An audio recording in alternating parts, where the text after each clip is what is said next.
Ring Das Bell. If that doesn't get you pumped up, I don't know what will, as we start to see our course graphic visual here, starting from the heart of Palisades, Tahoe, and Olympic Village. You see the beautiful Sierra there, and we have a fantastic visual of today's race course as they start right here at the bottom of the ski hill. And this year, Corrine, there are no switchbacks. They go straight up the gut. 1,500 feet of climbing in the first mile. It is going to be brutal. So this year's course is a little bit shorter than last year's course. Still a lot of the same flavor elements. This brings us back more towards like that 2017 style course, kind of the OG version of it. It's going to be steep. It's going to be fierce.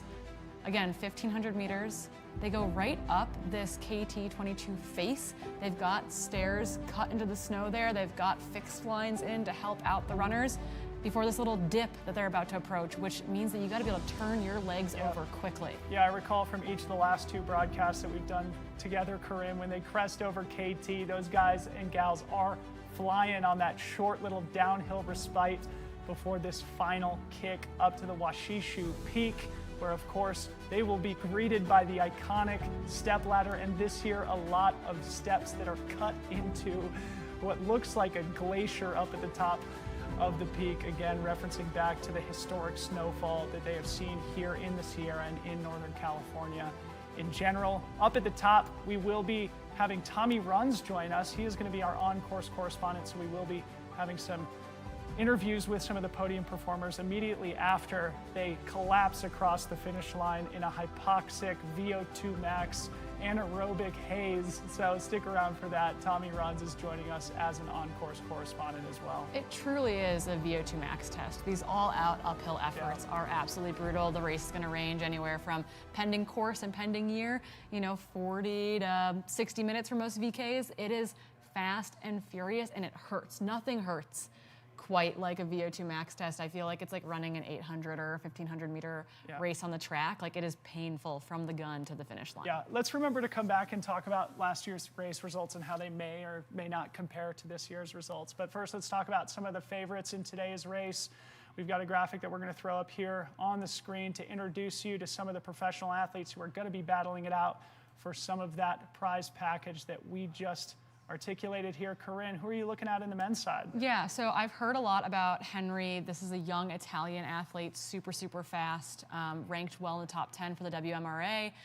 Zach Hanna as well. We know that he is here doing the VK and the 23K. You got to meet him very recently. He just had a kind of a rough World Championships, I think, like underperformed by his standards. Picked up a virus, he said, when he arrived. He was 5th in Thailand last year at Worlds, but finished like 27th this year in the vertical, which is definitely an underperformance. So excited to see him race. Morgan Elliott, the guy can race a 50 mile, the guy can race a VK. He was charging in 3rd position at the end of last year's race. Like, if the race was longer, Morgan might have got them, type of thing. Kieran Ney, I think he's dealing with a little bit of an injury, but he is very fast. He's been kind of a common theme over the last couple of years in both the VK and the 23K. 5th last year in the VK. 5th last year in the VK. Paddy O'Leary just won the Dipsy. Can he repeat here? Dipsy speed and VK speed, not all that dissimilar, so really excited to see that. Andrea Roston is another young Italian who I don't actually know a whole lot about, but I do know that he's here. I think we have a tracker assigned to him, which is really exciting. And then Darren Thomas and Andy Wacker, they've had amazing performances at the VK and the 23K here over the last couple of years. Andy won in 2021. Yeah, so which was, and we were like floored by that performance. It was wild. But Darren is, I think, coming back from a bit of an injury, as is Andy Wacker. He had a surgery in this winter for, I think, Haglund's deformity, maybe, an Achilles heel issue. He is running, but yeah, I think that we're not going to see peak Darren and peak Andy, perhaps. But I think even Andy and Darren on a bad day are still pretty good. World class, world class. Moving on to the women, another exciting field here. Corrine, who are you looking at in the women's race? Yeah, I think that the women's race is really interesting. There's a lot of unknowns because I think a lot of the heavy hitters have withdrawn from the race. We're talking about Allie McLaughlin, Allie Ostrander, Grayson Murphy, Laura Hamill. Some people that we really were keeping our eyes on, unfortunately, are scratches, including Bailey Kowalczyk, most coming off of Worlds. But that does not mean that we don't have really good runners out there on course. You've got the former Mount Tam in the Bay Area, fastest time Strava course record holder in Io Wang. She's really good at all uphill efforts. You've got Anna Gibson, who just ran NCAA's last week, I think finishing 17th in the 1500, running a 4:19, but I think her season best is a 4:12 in the 1500. She's very fast. Peyton Billow, people probably won't know her. She's from Bellingham. She's won Tiger Claw. She's very talented. She's very fast.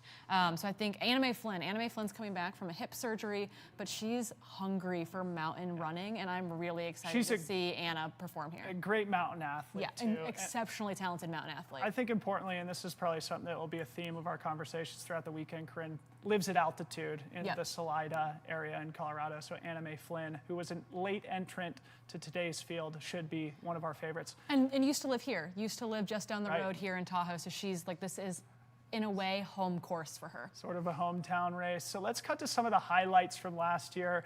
Last year's Vertical K was absolutely out of this world, insane entertainment for trail fans, and we had amazing drone footage that captured all of it. Our production team is going to put it up on screen for you here as we look back at Eli Hemming and Cam Smith engaged in the battle for the ages here at the VK in 2022. So this is giving you a preview of what today's course is going to look like, although it will probably be buried under several inches of lingering snowpack here. You'll see it's sort of a mix between kind of dirt road, service road type terrain, especially lower on the mountain before they get into that super steep technical single track higher up towards the peak. Yeah, I think that's called Red Dog Ridge last year, where we saw some of those moves being made. But yeah, Cam Smith there in front last year leading Eli Hemming. Eli, these are two guys on the scene last year that we are both being like introduced to, I feel like, in a big way. Cam is a ski mountaineering athlete, super talented.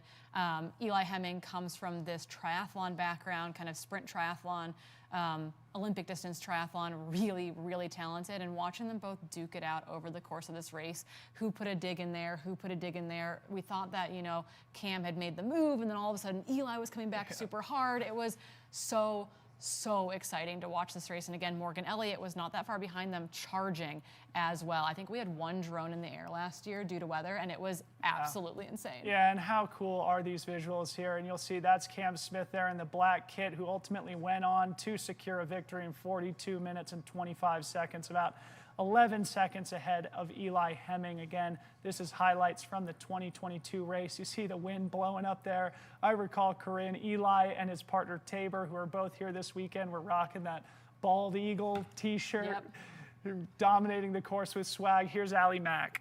Allie's race was a world-class performance here last year. She won, I think, by over 2 minutes. Just a league of her own in this race. Allie just kind of had a disappointing Worlds performance. She wrote about it on Instagram. She's, you know, like, was super vulnerable. Kind of, she's taking a step back right now to rest and recover and get things kind of squared away for the rest of the season. But her run here last year was one for the record books.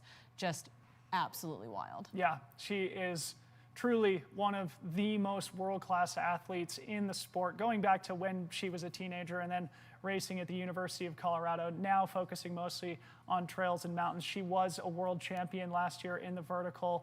Allie Mack will unfortunately not be joining us this year, but again, she did inspire in the 2022 Vertical K. To our production team, if you want to just share my screen real quick, I'd love to just show last year's results, and Corrine and I can talk about how these might compare to this year's results. So again, this is up on ultrasignup.com, one of our proud sponsors here of the broadcast. And we're not today. going to tease Dylan about how many tabs he has open, at least not for a little while. I'm working here. These are all relevant to today's broadcast.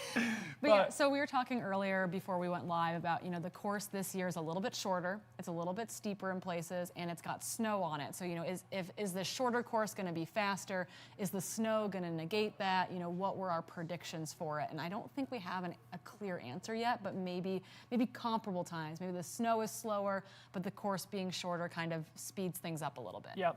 One thing is for sure, without the switchbacks to start, these athletes will be going anaerobic pretty much straight out of the gates. Guys, if you want to share my screen again, I'll share the weather today for our viewing audience before we get into some of our other programming here. I think it's important for the audience to know just how perfect and beautiful it is here where Corrine and I sit in studio just outside the doors here. It's roughly about 50 degrees here in the village. We're expecting a high of about 69 degrees. absolutely quintessential bluebird Northern California day. I got a text from Ryan Thrower, who's up towards the peak, saying it's a cool, breezy, beautiful day up on the mountain also. And for those of you who don't remember this from last year, we had a 3-hour time delay on the VK because it was so windy. So this year, things are going off on time. Yep. Weather is perfect.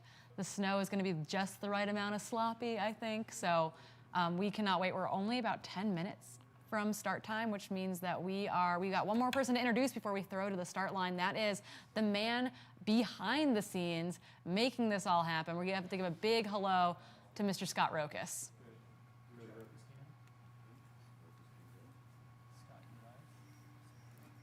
Hi, Scott. Hey, good morning, everybody. How's everybody doing? Tell us what you're doing behind the scenes this year. Well, this is quite an honor for me here to show the behind the scenes to everybody, and welcome to the Broken Arrow VK today. We've got about 30 people involved, maybe 35 people in our production today. We've got 7 photographers on course as well.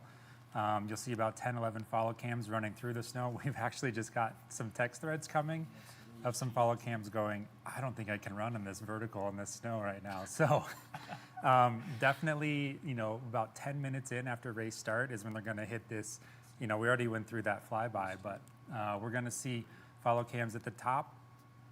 Bringing people into that snow is gonna be Adam Kimball. So there's some great people out there helping us out with the follow cams. And outside of that, we're very thankful for you guys to follow along, and we can't wait to bring you more of this behind the scenes footage of this massive production we have for this year's VK. So I don't know, Corrine, how do you feel?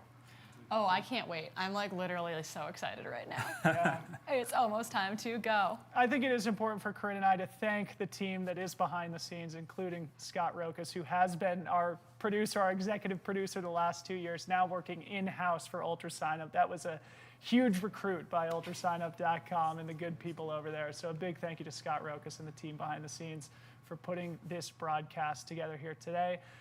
Our production staff probably does have the man, the myth, the legend, Max King, probably nearby, near the start line. We're probably going to start getting some interviews with him, maybe some visuals of some of the athletes as they warm up. Actually, if we are waiting on Max, we could pull up my screen here and we can get a good visual on the trackers that we have on some of the athletes who are in the village right now. So we'll see if we can do that here. Yeah, so this is a little app that we have internally. Unfortunately, you can't navigate to this yourselves, to our viewing audience at home, but you'll see these are the characters who are carrying GPS trackers up the mountain with them. You can tell that looks like many of them are out getting their warm-ups in, scattered around the village. Doing sprints in the parking lots, what's happening over there. Good to see it. Really, really excited about that. It looks like Jackson Brill and Raul Credo are up the mountain. They're probably getting those little hill strides in to just prime the pump ahead of that VO2 max. You've got 250, Cocodona 250 winner, Sarah Ostawoski, wearing a tracker. Talk about versatility, 250 miles to VK.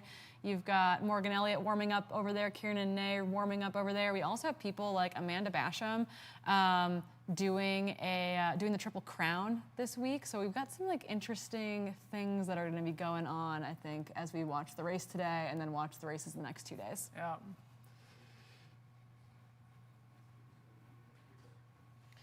So before we throw to Max down at the start line, we do have some elite athlete vignettes, some behind the scenes look at the runners as they were preparing to come to Broken Arrow this weekend. We're going to throw to that now.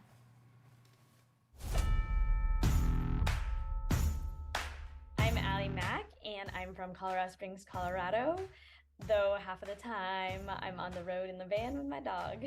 I'm Andy Wacker, and I'm from Boulder, Colorado. My name is Grayson Murphy. I'm from Salt Lake City, Utah, but I live and train in Flagstaff. My name is Zach Hanna, and I'm going to be traveling over from Ireland. My name is Tabor Hemming, and I'm from, I like to say, partial Colorado. No one knows where that is for sure. My name is Morgan Elliott.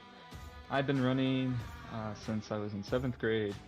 My name is Janelle Lynx, and my hometown is Thornton, Colorado. I'm living in Steamboat Springs right now. My name is Eli Hemming. I am from Kremlin, Colorado, and I have been doing running in some way, shape, or form my entire life. The biggest thing for me is people don't appreciate sub-ultra trail running. And I think we're at this amazing moment where people in the US are starting to really fall in love with it. I think one of the biggest things I'm excited about where trail running is going is the media side. The fact that like LIVESTREAM is growing and people can tune in at home, super, super exciting. You can't beat the views. I think that's like I race in some of the coolest places in the world. I think what's inspiring the most is that it's not an early age sport, that you have all these people coming from every walk of life. You have triathletes, you have non-runners, you have burned out collegiate runners, you have moms, and yet somehow they can all be running at the top, and like they all have different paths to get there. There's a lot of things inspiring me at the minute. I would say the main thing is just it's great to see so many people are discovering how good trail and mountain running actually is compared to your traditional sports of track and road running. Especially here in Ireland, the people attending trail races now is bigger than ever before. I think the biggest thing is looking for adventure. One of the things that drew me to the lifestyle of being a triathlete, and I got to be out on my bike, I got to be out running, and I got to see all of the world. And then after a few years of doing it, I was going to the same places, staying in the same hotels, actually being out in the trails, seeing what the world has to provide everywhere in the world is just something that inspires me beyond all end.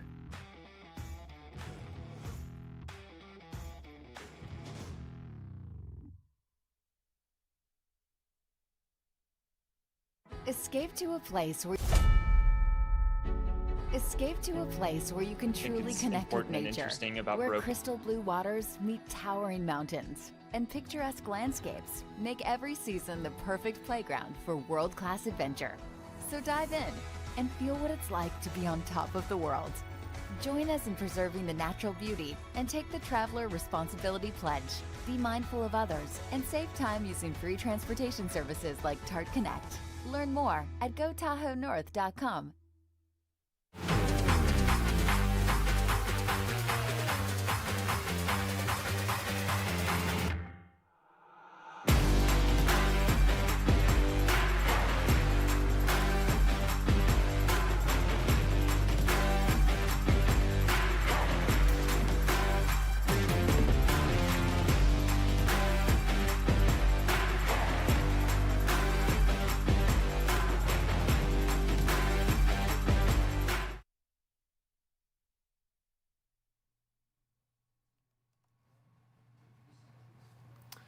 And welcome back into studio here. My name is Dylan Bowman, joined by Corrine Malcom. We should have been about 5 minutes away from the start line here of the VK, but we have just been informed that the start line has been pushed back probably about 10 or 15 minutes based on some backup, some congestion in the registration process. It's certainly not weather related as we look at the course here in the opening miles of today's VK. We have a comment here in the chat that I think is notable from one Kim Gaylord saying, Topher and I just hiked up and wow, the snow is tricky. I think poles with good baskets are helpful. This is going to be epic, so don't go anywhere, even though we've got a little bit of a delay here until the start time. You are not going to want to miss any of today's action.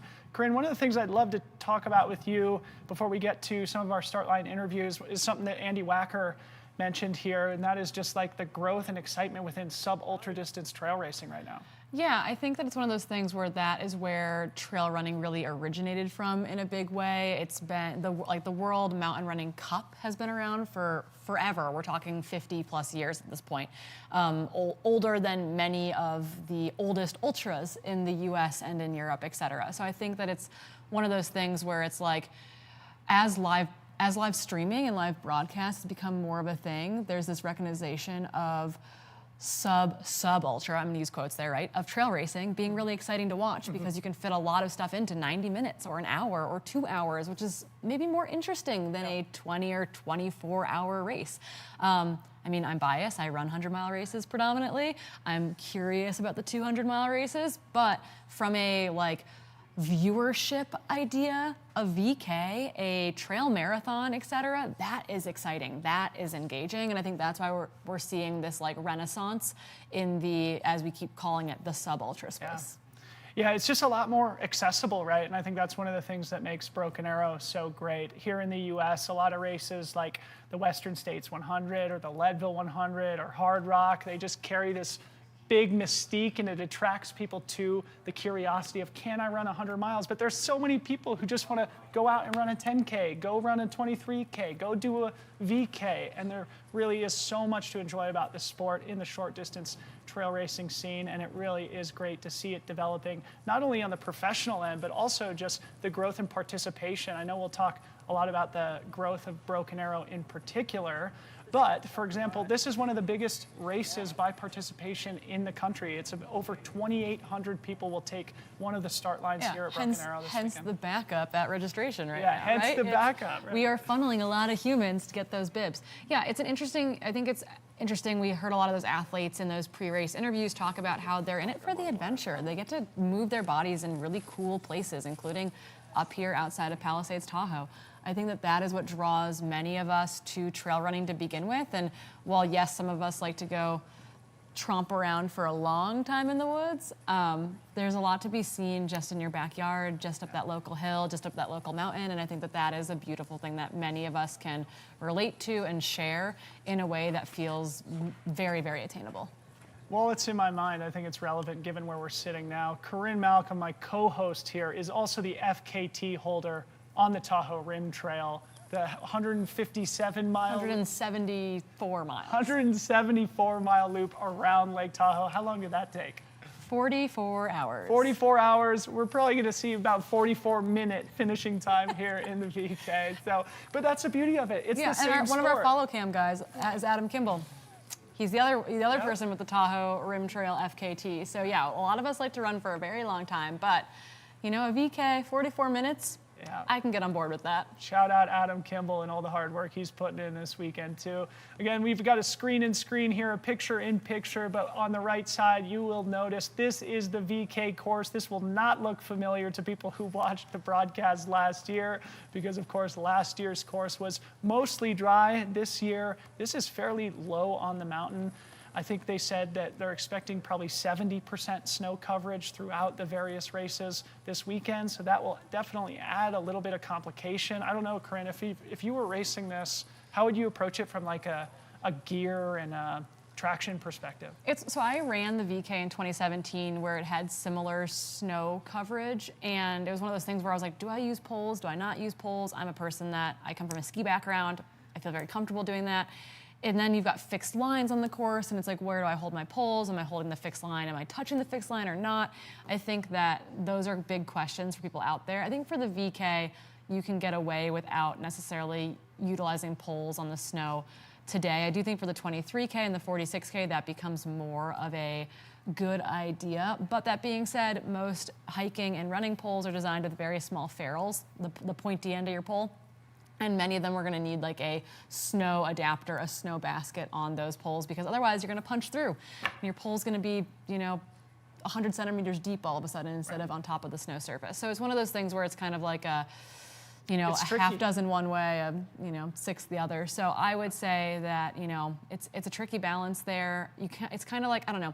I race cyclocross sometimes. You ride through sand pits, and when you ride through a sand pit, you want to like grab your handlebars as tight as possible and like try to control the situation, and you can't. If you do that, you're going to fall over. You need to just ride through it. And so I feel like with snow, it's kind of very similar, where it's like you can't try to over control it. You just need to kind of like let it ride out. So both on the uphill and the downhill, you're going to have some more slipping on the uphill, which feels awful. It's like you lose traction for a second. You like take 2 steps forward and 1 step back. But on the downhill, you just got to kind of let it go and stay really relaxed. Think like you're skiing, even if you're not a skier, because trying to fight it is where you're going to end up, I think, really flailing all over the place. That's why Corrine is the best, bringing in cyclocross references. I do see that we've got Max King there with Anime Flynn, so we're going to cut to them. As soon as we have audio, I will get the word in my ear when we are ready to do so. Before we get to that, I'm looking at the GPX files for both the 23K and the 46K. We haven't mentioned this yet, but the courses have been adjusted slightly based on the snowpack, not just for the VK, but for the other races happening this weekend. So just to give you some stats, the 23K is now 12.83 miles, a total of about 4,700 feet of climbing. So it is still packed with lots of vertical. And of course, the 46K is basically 2 loops of that course, so that totals about 25 miles with 9,000 feet of climbing. So that's good. What's going to be awaiting our athletes tomorrow and Sunday. Yeah, just very, very cool courses. A little bit of everything out there. Some good fun uphill, some good fun sloppy downhill. Not quite some of those blazing downhills like we saw last year with that really nice dirt. But, you know, every year is a little bit different. Every trail race is a little bit different. Yep. And those aren't the only races this weekend. I think it's worth repeating that we will be devoting the second half of our broadcast here today to the Iron Face Challenge, which is sort of a mix between running and climbing and adventuring on the Via Ferrata, as Corrine mentioned earlier. There's also an 11K. There's also some psychopaths who do the Triple Crown, who do the VK, the 46K, and the 23K, all in 3 back-to-back-to-back days. So again, as we've mentioned several times here, there really is an adventure for everybody here at Broken Arrow. Yeah, there's so much to do. The kids race, the 11K. The kids race. Et cetera. And a lot of the women that we're going to be following today, and I think a couple of the men as well, are doing that Triple Crown. You've got Lindsay Allison, you've got Amanda Basham, you've got Arroyo Sio. You've got a number of, like, actually the Triple Crown competition on the women's side is, like, kind of stout. Yeah. I'm very excited for it. Awesome. So maybe as we continue to wait here for Max King to come up, let's tease some of the things that you and I are doing this afternoon and tomorrow. Yeah, totally. So this afternoon, as soon as we end here around 1:15, 1:30, I'm going to be making my way over to the big stage in the center of the village, where at 2 p.m. we will have the women's 46K elite panel, joined by the likes of Amanda Basham, who will be fresh off the VK, Lucy Bartholomew, Peyton Thomas. I'm not sure she's joining us for the 46K or the 23K, but I think Brendan is also now down there on mic too. We'll see if we can get some audio from the start line. But yeah, there's elite panels going on, very, very fun. Looks like we've got Tommy Runs here. Tommy, can you hear us? What's up? What's up? This is Tommy Runs, and we are live here from the top of a mountain. Thank you for tuning in. I'm Tommy Runs here with Ultra Sign Up. We're at Broken Arrow Skyrace. As you can see back here, the flags are absolutely whipping. It is windy up here. I mean, I want to say 20, 30 mile an hour gusts at times. So it makes it pretty cold, and as you can see, the winter they had here was tons of snow right now, but it looks really cool. It looks awesome. It looks steep. It looks scary to me, but it looks like it's going to be a lot of fun. And as you can see, the wind, like I said, is whipping. It is cold up here. But the sun is out, so it's like, it feels so cool to be on top of this. It feels really cool to be up here because I got here last night from Detroit, Michigan, and as you probably know, if you haven't heard of Detroit, it is not at 82,000 feet. That's where we are right now, literally on top of this mountain. And just to be up here and to see how beautiful all this is back here is absolutely amazing. You can see the lake in the background. And, you know, Detroit area doesn't have stuff like this, so I'm really happy to be out here with Ultra Sign Up. And I just really feel like I can't wait to see some of those runners crest this little ridge here with the snow steps and all the terrain that they have to do to get here in this vertical K that we are about to witness. And I cannot wait till this thing gets started for sure. And so I think I'm actually looking at somebody right now, and I'm freezing. Like, I'm like literally cold up here. Someone has short sleeve shirt on and shorts, and looks like they're fine. I don't know what her deal is, but I think maybe you can see her back there. But it's going to be really fun to see all these athletes do some crazy things today.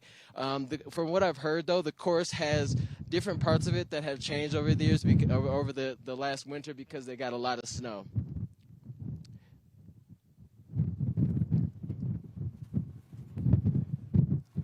All right, we're going to send it back to the booth right now, and I'll go try to warm up a little bit. Thanks so much, Tommy. Yeah, Tommy cold up sounds there. cold. Yeah. He sounds really cold out there. He's from Detroit, Michigan, too. He's not unfamiliar with cold weather. That's for sure. Send him to altitude. Yeah. Put him on top of the mountain, see what happens. Really happy to have him joining us for the broadcast this weekend. Absolutely. And again, he's going to be doing some finish line interviews with our champions and podium finishers. And we are actually hoping to get some of the podium finishers here in studio with us for the second half of the broadcast, too. For those who don't know, once they finish at the top of the mountain, everybody basically traverses across to the tram and then takes the tram back down here to the village. So it'll take a little time to get some of the people into the studio with us, but we are hoping to do that in the second half of the broadcast. And I think we've got Max King at the start line. Let's see if we can pull him up. Max, can you hear us? Hey, I'm Max, and we are here at the Broken Arrow Vertical K start line where the athletes, all 450 of them, are about to take off. They're going to head straight up this ski slope, and I've got a couple athletes that I want to talk to here to show you guys. So I've got Zach Hanna here, Irish, right?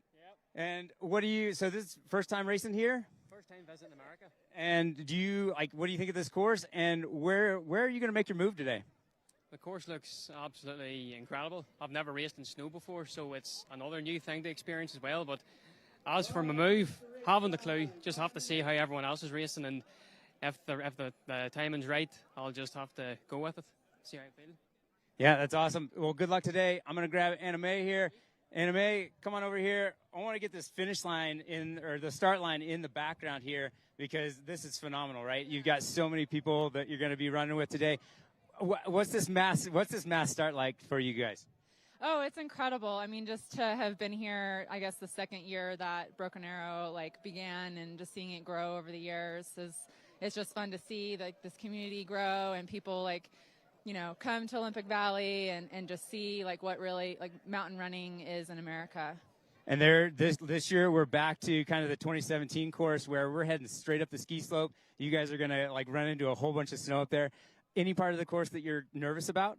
Not really. I feel like the year I did it was a snow year, so it just kind of feels like get to the snow, and at that point, it's tough to pass people, so try and get in good position and then grind your way to the top. And what do you do on that little downhill? You got that little downhill right in the middle. Do you just absolutely sprint, or do you kind of recover right there? I sprint it because I feel like I would hate for somebody to pass me at that point. So you've already worked so hard to get there, so you might as well just keep on charging. Just sprint it all out, charge up the hill, get to the top as quick as you can, right? Yeah. So that's awesome. Well, good luck. Have fun. You better get to that start line. You've got 4 minutes to go. So thanks for talking. I'm so excited to see both those athletes race. So Thank you, Max. And thanks to our production staff. That was so cool. For those who don't know, Max King, all-time legend of the game, not racing here at Broken Arrow, but he is a veteran here of the Broken Arrow Skyrace. Anna Mae Flynn, a great champion American athlete from Colorado. And of course, Zach Hanna, one of the great young new characters here at Broken Arrow for the first time.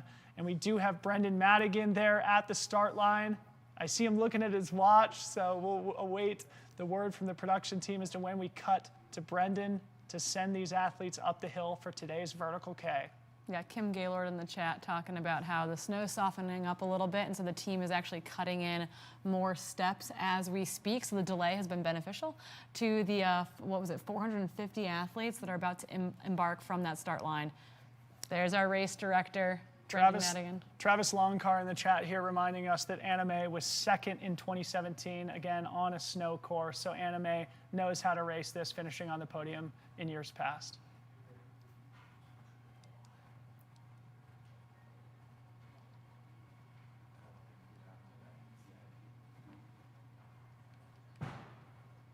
So we are looking at Brendan Madigan here. Again, he is the race director. Brendan Madigan, for those who don't know, is also the owner of Alpenglow Sports here in North Lake Tahoe. He has grown this event into a truly world-class race, one of the best events that I come to annually. I think you agree. Yeah, a key member in the community.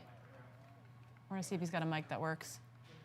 But truly a key member in the community. He's been doing absolutely amazing work via this race, via the shop, via the speaker series he puts on. He is okay, everybody. So important. Let's give a big round of applause for everyone who showed up today. Come on now. I'd like to welcome you to the 7th edition of the Broken Arrow Skyrace presented by Salomon. On behalf of our entire Broken Arrow organization, I'd like to welcome you to the kickoff of the 2023 World Mountain Running Association World Cup presented by Valseer. Let's give it up for WMRA, folks. We'd be remiss to not acknowledge that we are recreating on the sacred lands of the Washoe, and for that we are grateful and privileged. Just like to take a minute to acknowledge that.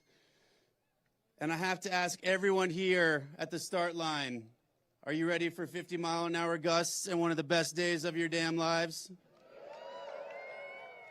So before we start, because whether you finish first or last at the Broken Arrow Skyrace, all of you are rock stars. I want you to turn to the person on your left and turn to the person on your right and give them a big hug. Handshakes and fist bumps are okay too. All right, everybody, we're going to count down from 10, 9, count with me, 8, 7.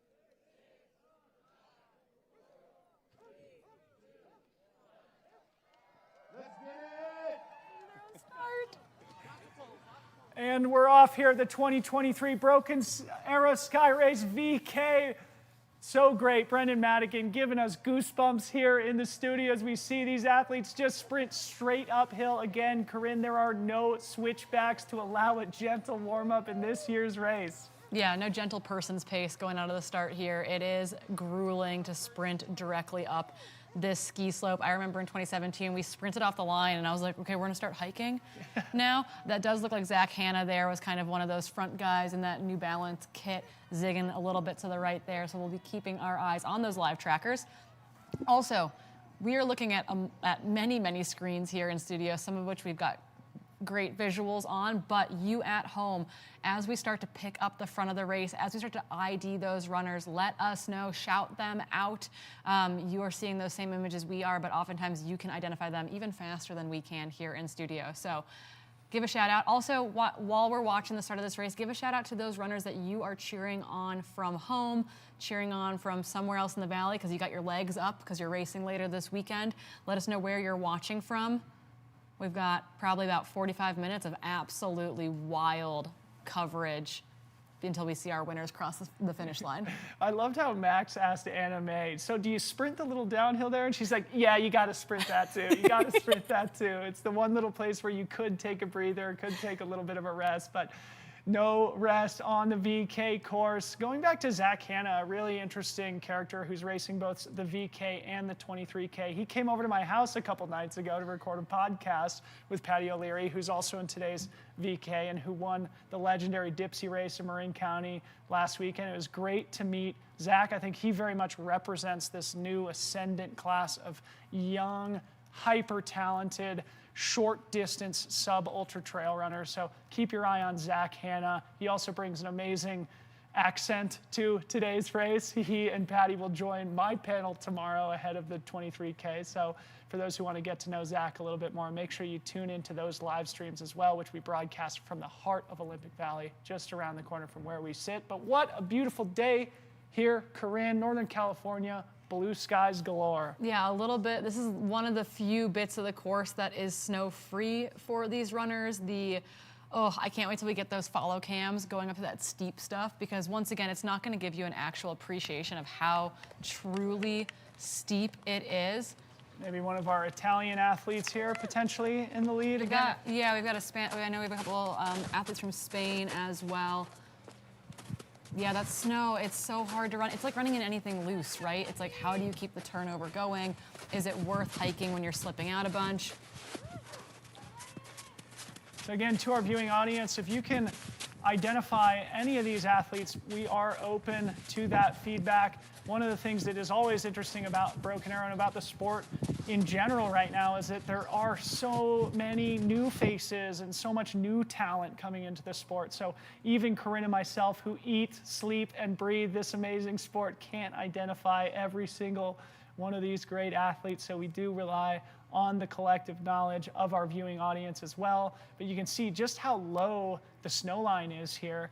And of course, they are ascending sort of a north-facing slope. And so for those in the viewing audience who are less familiar with how that typically works in mountain environments, when you're on a north-facing slope, it gets less sunlight and therefore the snow melts a little bit slower. Yeah, I believe we've got Nice job. One about, there's Zach There's Hanna. Zach. Yeah. Right there. I think the La Sportiva athlete, I believe, is Andrea Rastin, who's just 2 people ahead of Zach Hanna there on our screen. We're gonna start to pick up athletes' kits and get a really good idea of who's running and what here pretty rapidly. So there's Patty O'Leary there, hands on knees. Another Irishman living in San Francisco. As they get a brief respite from the snow, getting onto the service road on the ski area here. They remain on that service road for a little while, I want to say a kilometer or so. And we'll see whether or not they will have a respite from the snow for a little while or if they're going straight up that snowy gut.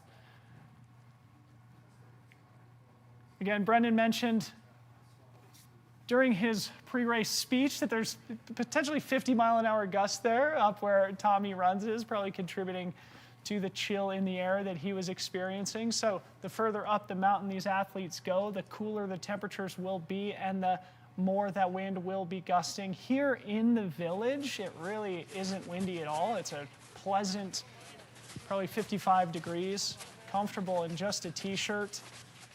As you see, a shirtless gentleman mashing the poles up the hill. You'll see there's further. a trail team kit. Oh, there's Amanda. Basham there with the red hair and the ultra kit. So yeah, once again, there's Lindsay Allison. She's also in the Triple Crown. Anna May. So that's kind of our front pack of women. We do have some Canadian shout outs going in the track too. We've got some people that are going to be a little bit under the radar for you all. I mean, there's a number of Canadians actually. Jade Blisberg lives in the U.S. You've got Madison Sands, super talented Canadian athlete as well, holds the, I think, uphill record on the grouse grind in Vancouver. There's one other Canadian that I was thinking of who has slipped my mind. Can you ID that person there, Corrine? Blue hat.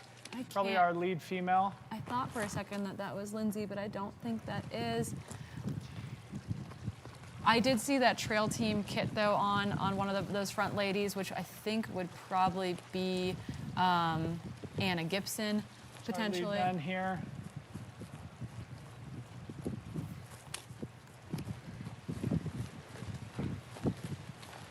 I think is probably the European contingent here, Corrine. I don't know if you can ID any of those athletes. That looked like Andrea Rastin and La Sportiva Henry. Kit. Yeah.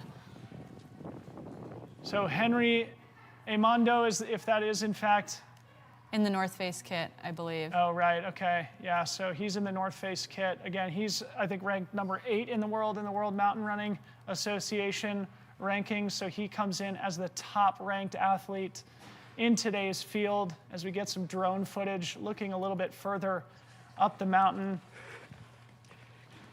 Coming back to one of our leading male athletes here. Corrine, did you happen to see Jeshrin Small on the start line today? Because he was one of the people that I was really looking forward to. Yeah, and I think he's in the VK and the 23K. I don't know if he started the VK or not this morning. I did not get an image or a good picture of him there, but we'll see if we can figure out if he made it off the start line. If he's got a tracker on him and it didn't leave the start line, that would be a good indicator that he is not up the hill. And it looks like some of those might be some trackers that are not off the start line on our end are Andrea Roston, Chris Richards, Eo Wang, and I'm not sure if that is accurate or not, because Christina Randrup should be racing all 3 races in the Triple Crown as well, and there's no tracker leaving the start for her either. So I'm wondering if that is a tracker. There's Patty O'Leary on your screen there, last week's Dipsy champion. Out for another red line. Kiernan A, Jeshrin Smalls right there. Okay, so great. Kiernan and Jeshrin are right together there. Kiernan's in those red shorts and the white singlet. Jeshrin just behind him there as well. They were just at the Vail GoPro Games last week, throwing down there. That looked Jeshrin was one of the fun stories from our broadcast at the Canyons by UTMB races. About 2 months ago now, Corrine, Jeshrin was just behind Hayden Hawks in second place in the 50-kilometer race there, giving Hayden a battle all the way to the finish line there at the Canyons 50K. Jeshrin, again, also kind of represents this young, new generation of talent coming into the sport now. So he's going to be one of the factors here in the vertical K today.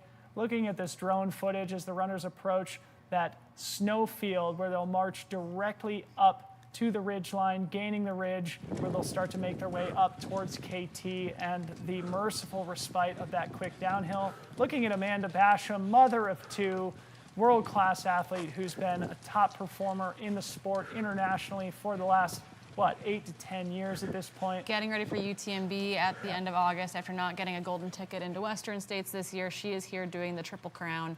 And again, like I said, this women's Triple Crown performance, the competition between the women that are going to be doing not 1, not 2, but 3 races this weekend is going to be absolutely bonkers. Look at this, standing room only. We've got bleacher seating here for the VK as everybody just stares uphill. And how great is this? How refreshing. Nobody's got their phone out. They're just staring straight up the mountain, beholding the bravery of these courageous athletes. Oh, they're looking at a screen. Excuse me. They're looking at the Jumbotron. They're watching themselves on the Jumbotron. Yeah, that's pretty awesome. So again, a big thank you to UltraSignup for making today's broadcast possible. The great tool for race directors like myself. We use UltraSignup for our registration for Gorge Waterfalls. They use it here for Broken Arrow. You can go look at the archive of all the different race results from events throughout North America. Yeah, as so we we look need... back at the lead pack here, the gentleman in the La Sportiva kit, an enigma to us here in the studio. So again, please, if you can ID that person, let us know in the chat.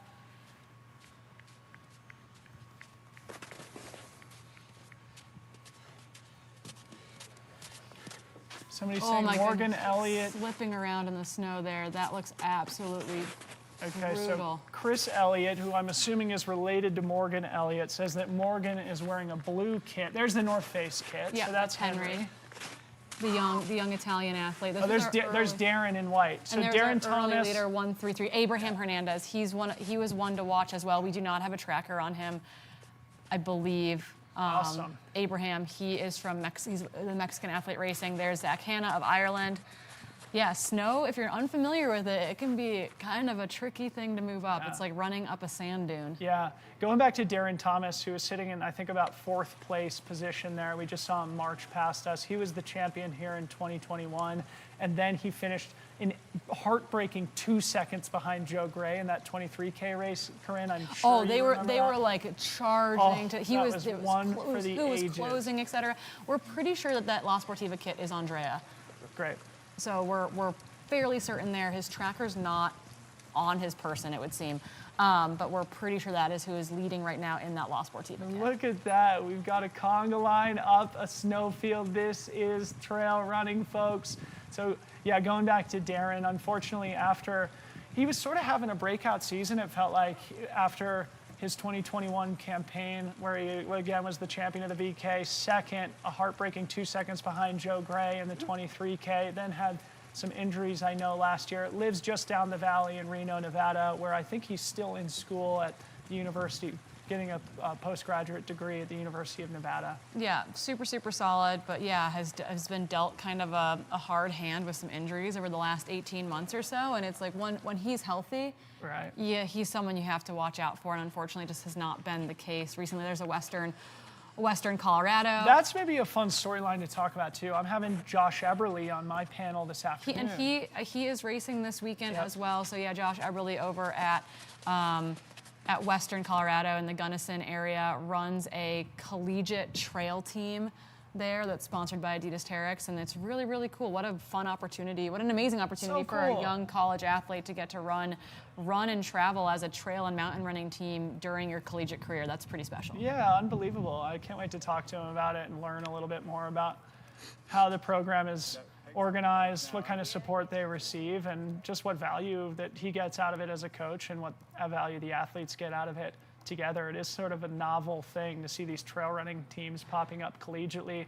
Andrea's opening up a big gap here, folks. If you're familiar with the Tour de France, this is exactly what happens here in trail running also. Yeah, he was 14th at Worlds last year in the vertical, flew over to California, no big deal, here to get those World Mountain Running Association points. But behind him, it looks like Darren Thomas has now slipped into second place. If that white t-shirt is any indication of who that athlete is. Again, Darren Thomas knows this course probably better than Andrea. He has won this race in the past, so potentially pacing himself a little bit better to make a comeback later on in the event. But Andrea has definitely opened up a gap here in the men's race. Yeah, and then we're going to try to get eyes on our leading ladies as well. We've been able to see Amanda Basham in that field. We believe we had eyes on Anna Gibson. Carly Rempel is the other woman who I could not think of, who's Canadian. The other Andy Wacker's other half, super talented, was on the Canadian team at Worlds just last week as well. She is a phenomenal uphill athlete. So we are approaching the 15-minute mark in today's race. Again, going back to last year's results, Cam Smith was our champion in just over 42 minutes. It's hard to know how that time will compare to this year, given the change in the course and given the tough underfoot conditions, as we see the lead women's pack pass our steady Cam here on the mountain. Still bunched up there as they make their way through probably the first third of today's race. There was a craft kit there, so Arroyo Cio is in that group as well, but they seemed pretty bunched up. It did not seem like we had anyone off the front in that women's pack, but we'll get a better idea as they crest this climb here as well. Wow, Andrea is putting on a bit of a show right now. He is definitely separating himself from the rest of the field, switching into a run right there. Did you see, like, that is looking good, really, really good vertical performance. Yeah, we had a temporary miss ID there. Zach Hanna is behind him in the New Balance kit. This is Andrea Rostin of Italy, just recently 14th at World Championships, at the World Championships just last week in Austria. Very cool to see. Don't know much about him. We've got Francesco Pupi here in the chat. Francesco, if you would like to educate some of us about Andrea besides his World Championship performance, we would love to learn a little bit more about him. But how great is it to have a young Italian athlete here leading today's race, coming all the way to Northern California to test himself in the beautiful Sierra, which we see here surrounding Lake Tahoe, one of the most picturesque places in the entire world. And we are lucky to be back, Corrine and I, for the third year in a row, manning the broadcast, looking back down at the snowfield and the conga line. Let's see how many participants we had in today's race. I'll pull that up. Yeah, and Aid Station Fireball, our boy Liam in the chat, thinks that the woman that we saw right with Anna May was Madison Sands. We don't have any official ID on that at this point, but we are going to work to get kind of that ID going. We're further up the climb now, it looks like. There's Zach Hanna again in that New Balance kit. First time over here racing, first time over here on snow. So again, looks that's like he's in fourth, now. I believe. Yep. Yeah, so that would be, you've got Henry in that green kit, you've got Darren Thomas in the white shirt, you've got Zach Hanna in the New Balance singlet. They still have Andrea in sight, but he is up the next bump above them there. Yeah, he's got a big gap now. This is so steep, and he is pulling away from the rest of the field right now. Yeah, putting on a dominant early performance here. Again, this is basically a flat-out type effort. Most of these runners will basically be pushing almost as hard as they can, or whatever they feel is sustainable for that 40 to 50-minute intensity. But what a great group of athletes out front, Corrine. It looks like we have about 300 people in today's race in the VK. Again, there's, I think, over 2,800 people total racing one of the Broken Arrow events this weekend. Tomorrow in the 46K, it looks like we have 679 registered participants. The 23K on Sunday, 777 registered participants, almost 500 in the 11K. And let's check out the Iron Face, which again is happening later this afternoon. And I'm following some of the background GPS trackers that we have going right now. I don't think that they are perfect, but it looks like women at the front of our race could be Jade Blisberg, Sarah Wilhot, Anna Gibson, Nicole Marisol, Annie Dube, Carly Rempel, Amanda Basham, Anna Mae Flynn, Danielle Marquette, I believe are all kind of bunched together. It's possible that Jade and Anna Gibson are at the front of the race, but we're gonna need to get some official IDs of our race leaders in the women's field to be able to tell you for certain, just because I saw Ria Sia out on course and we did not get a proper ID on her. Yep, and you can see a graphic of the course profile along the bottom of your screen here. One of the things that we've mentioned a couple of times is there is that downhill/flat respite just after the KT22 summit. We do have cameras at KT22, so that will be a great opportunity for us to check in with the leaders and get accurate splits. There's Jade Belsberg there. Yeah, I don't know who is just in front of her though. I didn't get an ID on that, but there is Jade. So we need your help at home in the viewing audience. If you recognize one of those runners that we weren't able to pick up a bib number on, give us a shout. But we do believe that Jade is one of the women at the front of the race right now. So that looks like Henry and Darren are second and third place runners in the men's race. So again, Andrea so far ahead that he is not even in the frame, putting on a dominant vertical performance here. Racing in the US for his first time. Francesco Pupi contributing in the chat saying he is currently the best uphill runner out of Italy. Francesco knows a thing or two, racing for Italy himself just a couple weeks ago in Innsbruck at the Mountain and Trail Running World Championships. And this is where Darren really thrives. You see him pulling that elastic back on Henry as they make their way on this dirt section. And look at Darren go, Corrine, here, absolutely motoring up the hill, reminiscent of his 2021 victory here. Living down in Reno, I know he comes up here to the Tahoe area to train regularly. Yeah, altitude is something that he is very familiar with as well, very familiar with this terrain underfoot. You know, has a lot of experience, knows exactly how far it is to the top of the climb, et cetera. That goes a long way with being able to decide, do I have an extra % that I can push or not? Really interesting story too. And actually this is relevant to what we were just talking about with Josh Eberly and Western State College. Darren was on the trail running team at Virginia Tech when he was in college. He grew up in Colorado Springs, and he has been the fastest runner to the top of Pikes Peak. He's done the Pikes Peak Marathon many times, his hometown race there in the Springs/Manitou Springs area.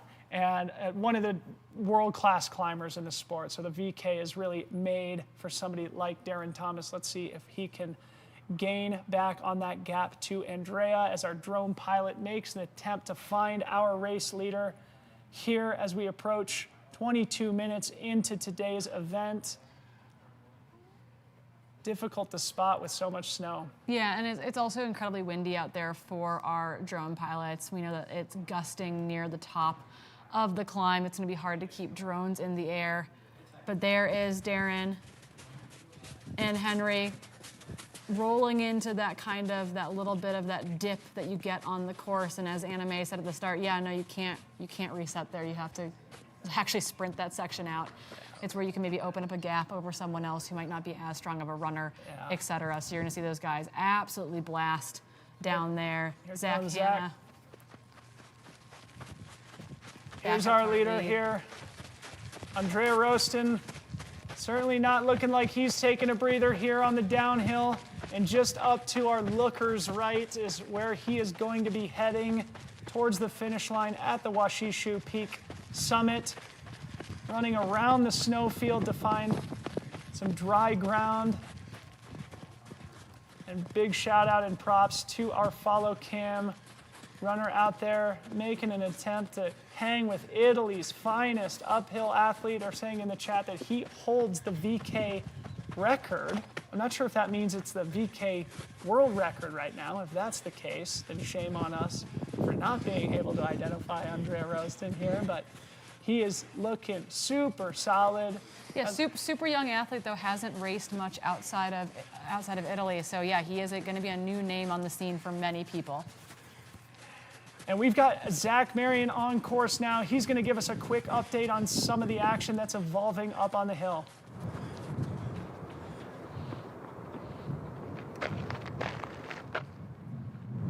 What is going on, everyone? It is Zach Marion here at the saddle between the two high points. I'm about 8,000 feet, and we had F1 go through, and in a short distance behind them, we have F2 and 3. They are battling it out. Through here, they're going to hit the saddle, come up into the snow, and it is some slick snow right now, so it's got a nice pack to it, so going up is going to be a challenge because it's just so off camber. So these guys got their work cut out for them going up to the top. It's going to be about another half mile of snow, and then they're on some dry trail all the way to the peak. Big thanks to Zach for that perspective. Some more athletes coming here now. The men are starting to come through. We're waiting for female 1 to come through any moment now.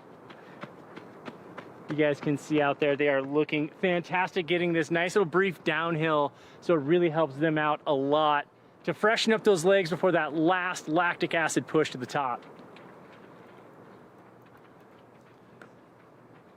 Beautiful breeze up here today.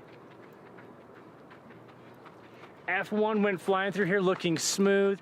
We gave him a nice little cheer, gave us a cheer back. He's looking happy. He's making this course look easy. You had Andy Wacker, who obviously a phenomenal athlete, having been here before and performed very, very well. Not too far behind him. This last push, moves can still be made. This snow is going to be a challenge, but they've got a nice dry trail up to the peak.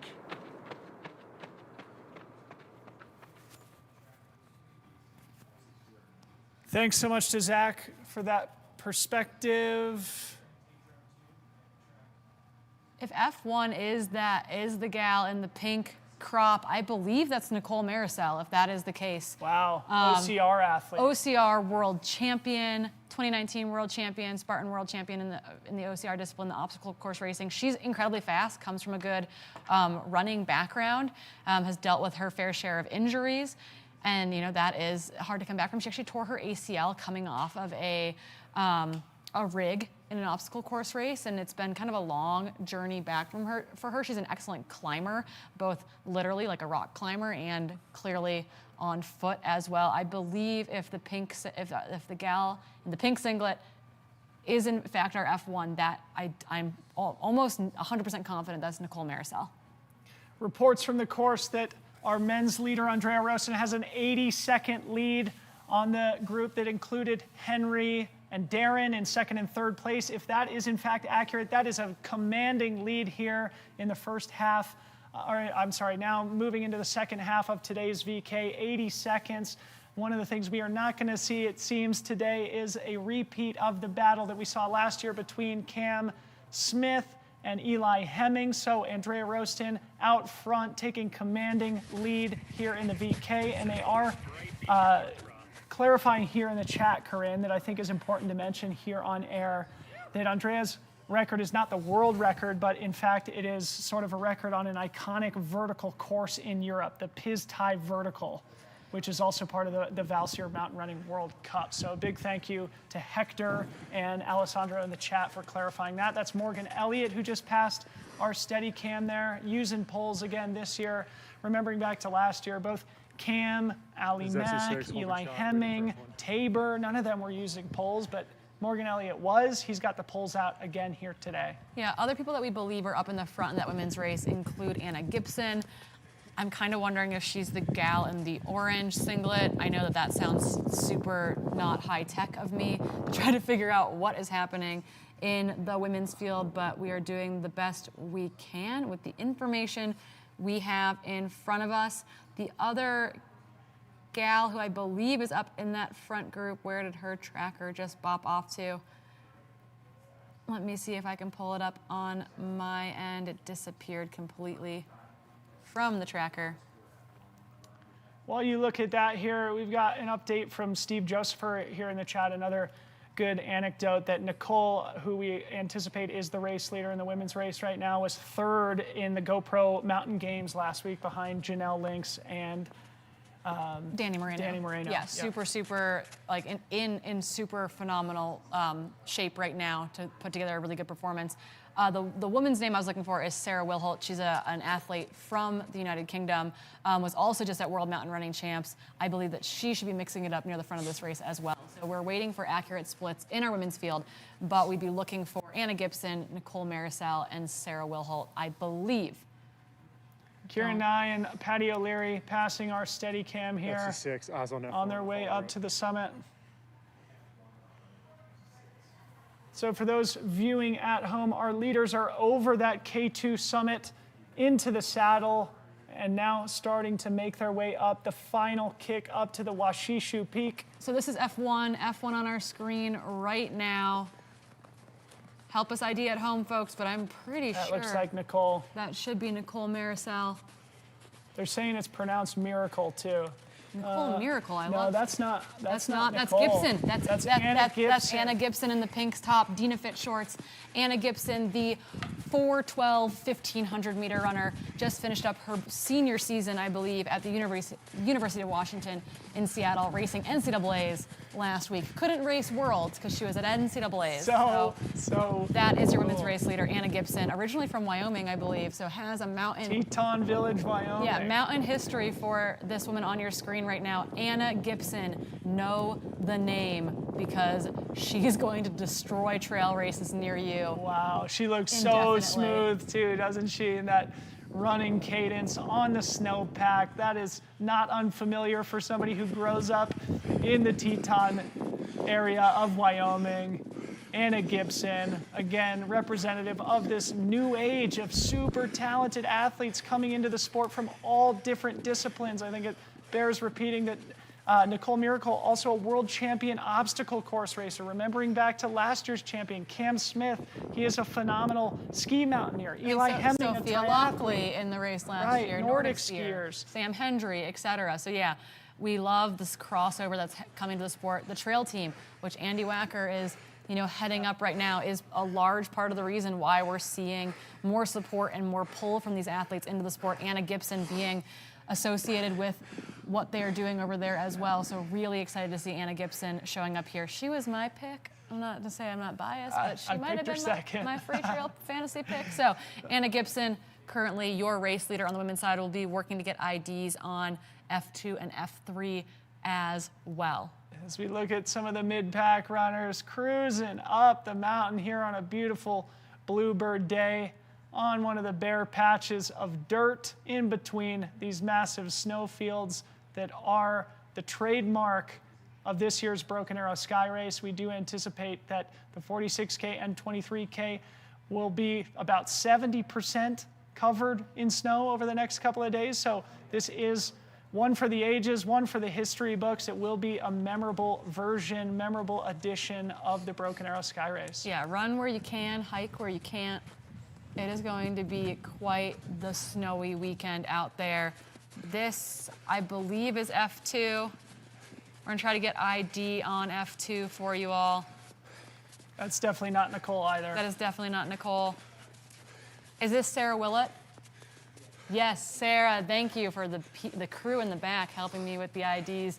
Sarah Willett, this is the athlete from the UK, just ran at Worlds in Austria as well in the vertical and maybe the short distance trail. She is a phenomenal, I believe, fell runner, super talented in the mountainous terrain. So yeah, Anna Gibson, followed by Sarah Willett. So I would say Anna Gibson's probably at least 80 seconds, probably closer to 2 minutes ahead of second place Sarah Willett's there. Andrea Roston has at least an 80-second lead here, and he is definitely not slowing down.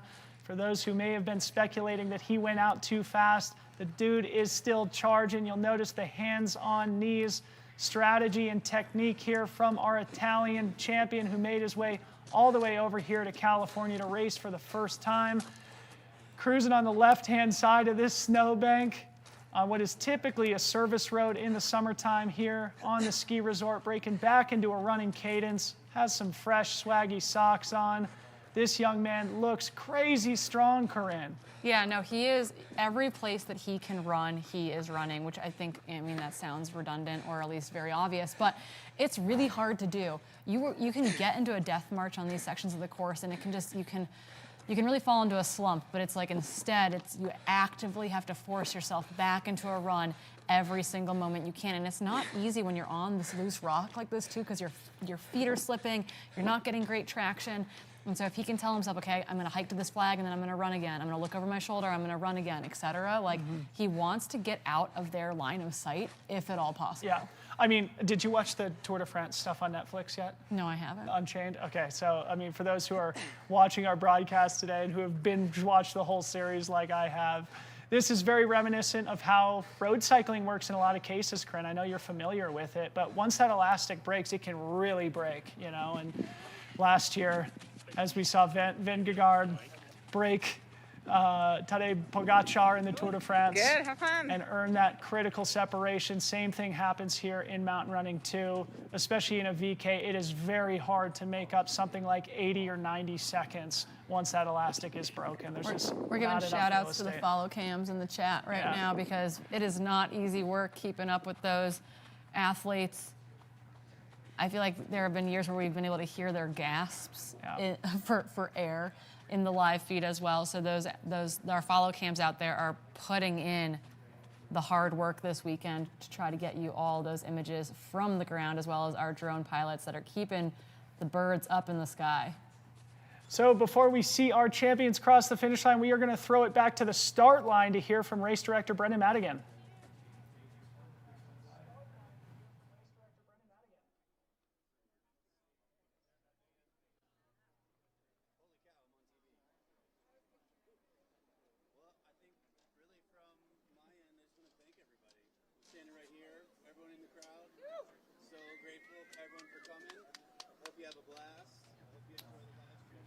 Okay, we've lost audio down at the start line. We're gonna see if we can bring you some more cams from the course. We're waiting for our race leaders to make it up towards the infamous stairway to heaven before they hit those final cut-in steps up at the top. If we can flip to a split screen so we can see some Cam 4. live. Yeah, let's get Cam 4 on the screen.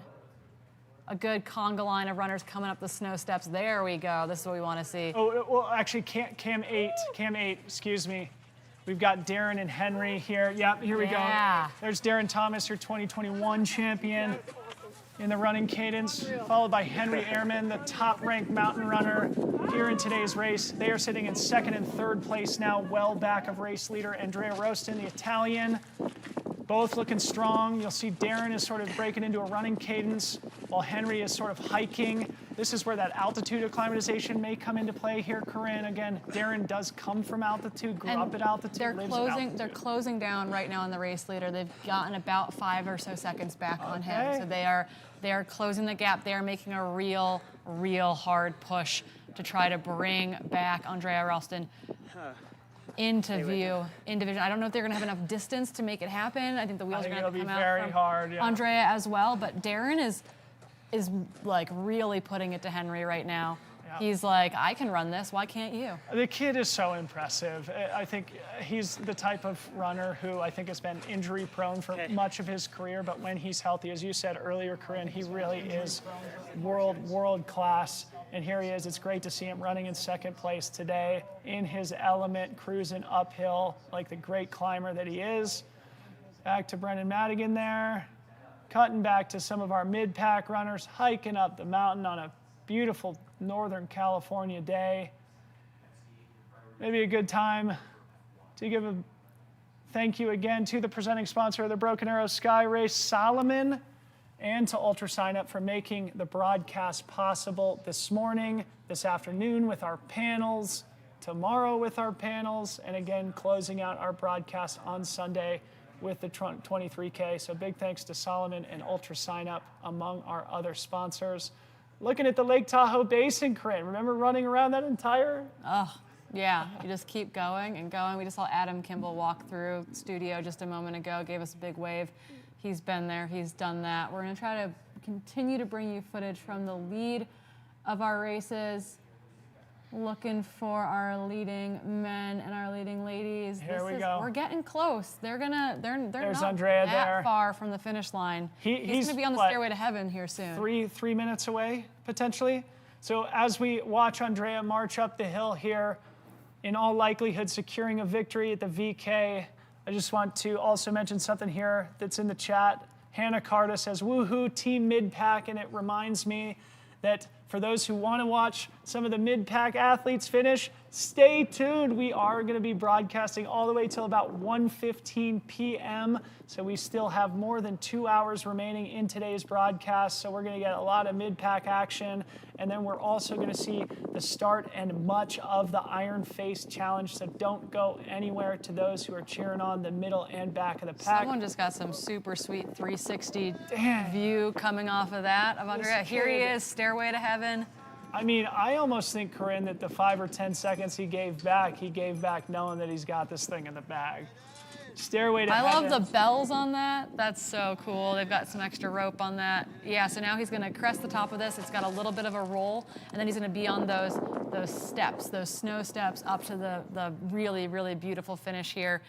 I mean, you can see that string of runners out behind him, but he's got no one in sight for this. Here he comes, your 2023 vertical kilometer champion of the Broken Arrow Skyrace weekend, the young Italian athlete. Just absolutely dominant performance here from Andrea. So great to see an Italian athlete coming all the way over here, So representing his country proud. And he will finish in under 40 minutes. Andrea Roaston, your 2023 champion.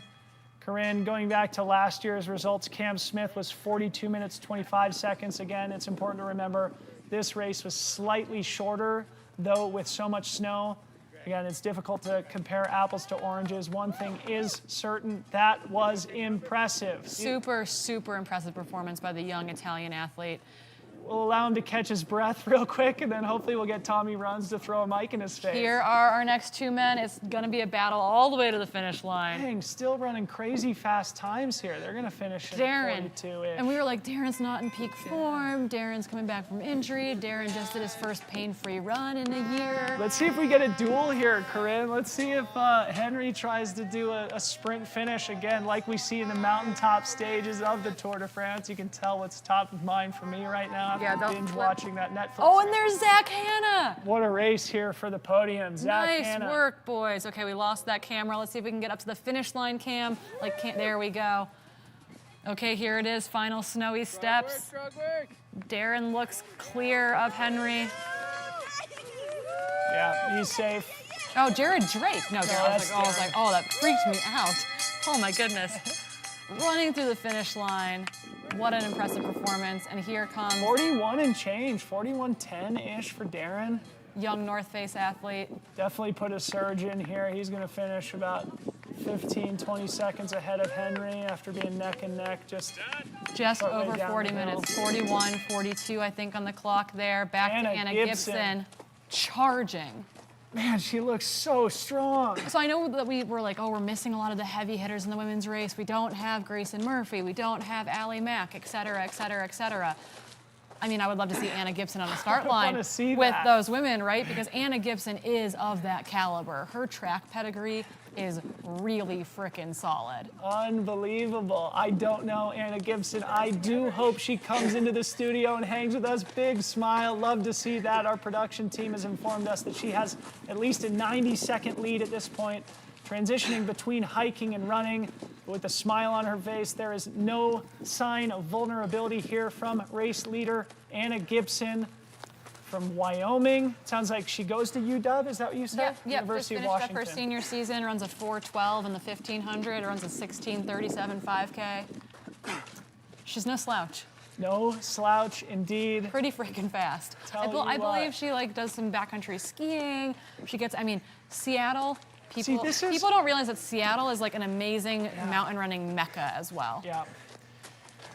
I think it's an interesting thing too that you'll find now with some of the athletes coming in to trail running is that it's sort of preordained in their background, you know. Anna, of course, super talented collegiate track and field athlete, but who comes from Wyoming, who comes from the mountains. Like, she's sort of nature versus nurture born for this type of terrain and for this type of performance. Yeah, 100%. She's been one of those athletes that's benefited from the NIL, the name, image, likeness, sponsorship ability during her collegiate career. She runs track and cross country for the UW, but she has been doing trail stuff with Dynafit for the last year or more. So it's not like she's just coming fresh off of track and has never stepped foot on trail before. She's a really solid mountain human. So really cool to see her get to continue to shine. Yeah. And I'm so excited for her post-collegiate, full-on trail career. So she's getting everything out of our follow cam runners here. Anna Gibson, race leader. Going back to last year's results, Corrine, it looks like Allie Mack finished in 48:46.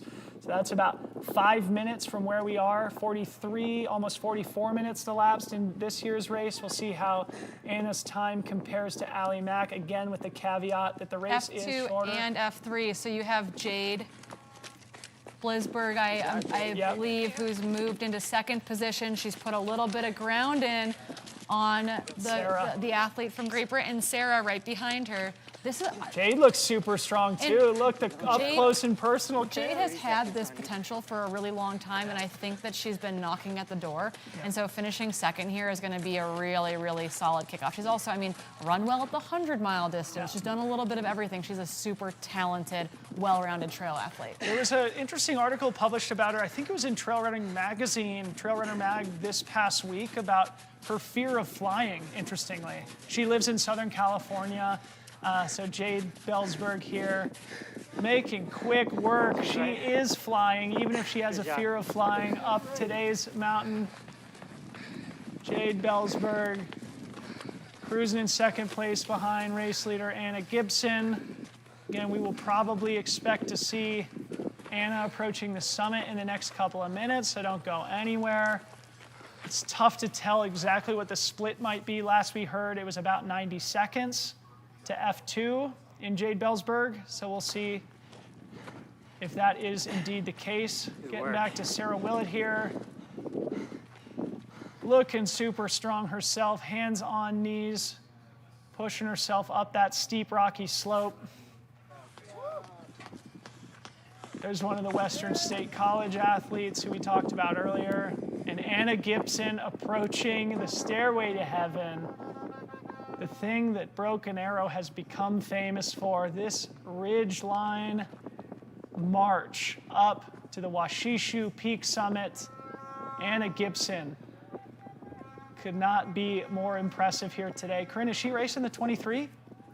Yeah, I believe she is, which will be interesting because that's that'll be a long race for her. So I'm kind of like this, the VK really suits what she's been doing collegiately and what she does kind of in and around training in that sense. And I'm really curious to know how the 23K, something that's going to take a little bit longer, is going to sit with someone like Anna Gibson. Yeah. So really, really curious to see that, just because it starts to extend that time on feet, et cetera. You have to be able to eat during it, just kind of what they've been putting into practice.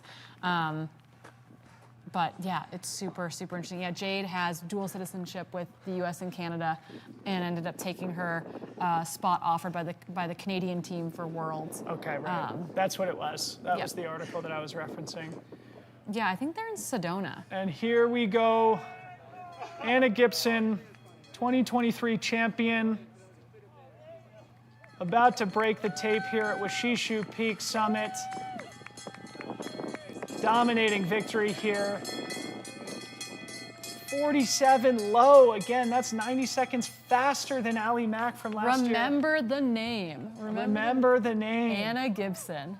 Put respect on that name, Anna Gibson. Oh, awesome there. I think that was Andy right there that just gave her a big high five. Yeah, he's, not to say that Andy's responsible for someone like Anna Gibson, but he is definitely a big time recruiter for bringing people into the sport. Yep. Sarah on that ladder there. Well, it does look that potentially Jade and Sarah have kept the gap manageable, but obviously Anna Gibson pretty convincing victory. But man, look at Jade. She's going to be under 48 or just about So 48 strong. flat. What a breakout performance, I think, for Jade. Jade obviously has had a ton of really good performances, but this to me feels like a breakout. Unreal. 47.59 for Jade Bellsberg. Some of you might know her as Jade De La Rosa. Yep. Just kind of tracking results over time. Super, super solid runner, but this I think is a standout performance for her. And third is going to be just behind her as well, just over 48 minutes. Going to be probably 48:20 and change on the clock for Sarah Wilhot. What an amazing women's podium. Absolutely phenomenal.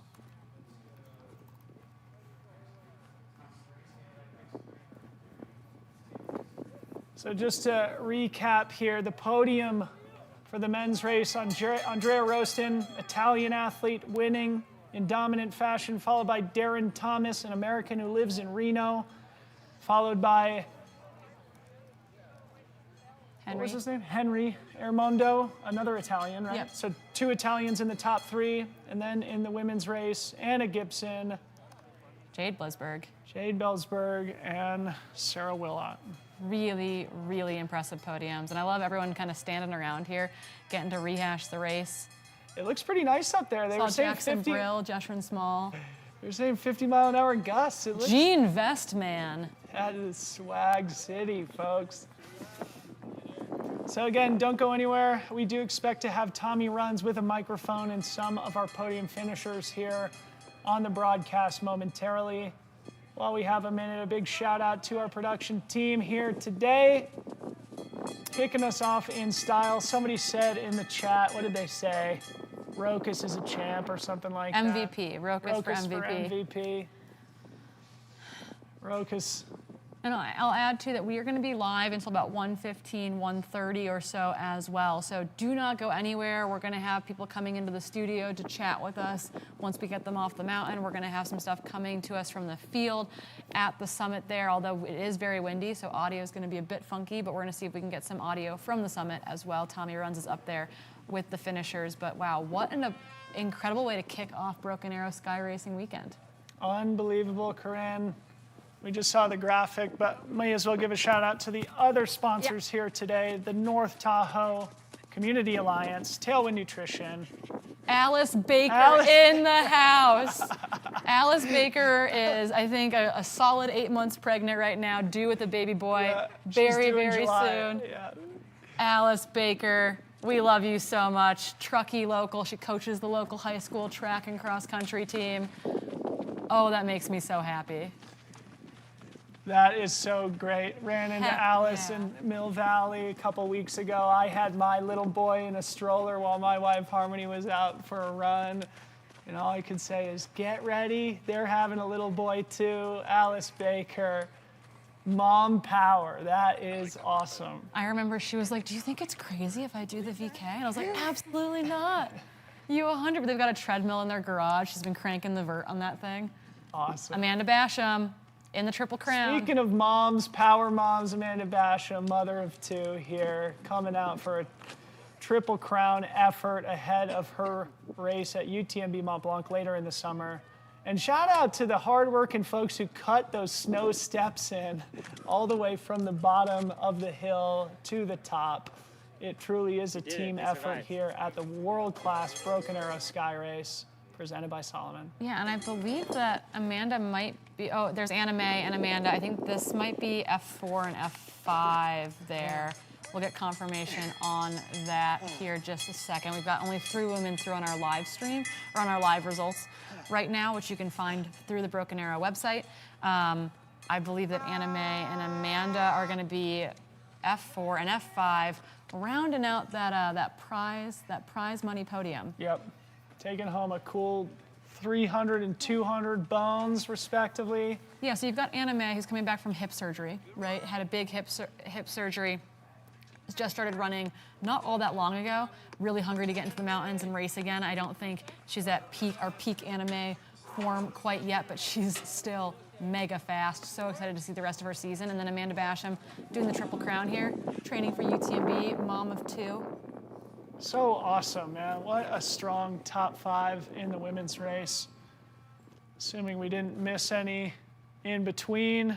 Yeah, we'll get an update here in a second as they come across the finish line. That looks like a Ryan Thrower There's there my guy with the Ryan camera. Thrower taking some pics. Absolute ledge. Oh, what a great start to a great weekend, Corrine. This is so awesome as we approach an hour into this year's Broken Arrow VK. Just to repeat myself, this broadcast will go all the way till about 1:15 p.m. Then we'll pick up again for Corrine's panel with some of the 46K elite runners at 2 p.m. My panel will immediately follow that with some of the elite men in the 46K at 3 p.m. So we do have a full day of programming here on the Broken Arrow YouTube channel, which reminds me that if you're watching us here on YouTube, make sure you smash the subscribe button. Make sure you follow this Broken Arrow channel. Give them some love and gratitude for making this broadcast possible alongside their partners at ultrasignup.com. If you are a race director, you got to use UltraSignup. Such a great platform, so much great utility for the hardworking race directors in the great sport of trail and ultra. Yeah, so here's your men's top 10 on your screen. Andrea, Darren, Henry, Zach, Abraham Hernandez, he led early, Morgan Elliott, Brian Emstead, Jackson Brill, Andre, and Jesherin. That is a solid men's top 10. Look at that, all under right 44 minutes. That's smoking fast. We did miss one woman in that top 5 group, Anna Dubé. Came in 4th, so we'll get an updated women's kind of top 6 to top 10 here in just a little bit. We've got a whole slew of women coming through the Stairway to Heaven right now. It is breezy up there. It's got to feel a little bit extra exposed on that ladder today. Mm-hmm. A little breezy, but nice and sunny. The early summer suntans are getting worked on here. Yeah. And what an amazing, beautiful place to recreate. And what a great sport we all get to enjoy here. If you're doing the 23K or 46K, keep your eyes on that Stairway to Heaven, holding your poles in one hand, holding the rope or the stairs in the other hand. That's what you're going to be doing this weekend as well. Back in 2017, I volunteered at the Stairway to Heaven. The 24 or the 23K and the 46K were on the same day, and our 46K men's leaders started lapping through our 23K, and we weren't allowed to have more than 2 people on the ladder at a time. And I was like trying to organize how do we got people through the ladder at the same time. It was a little bit of chaos. Fortunately, we've got individual days for all these races now, and that is so cool to get to celebrate every single race in that manner. Yeah. We're going to go to a quick commercial break, and we'll be back to see some of our mid-pack runners start to make their way towards the summit. Thanks so much for being here.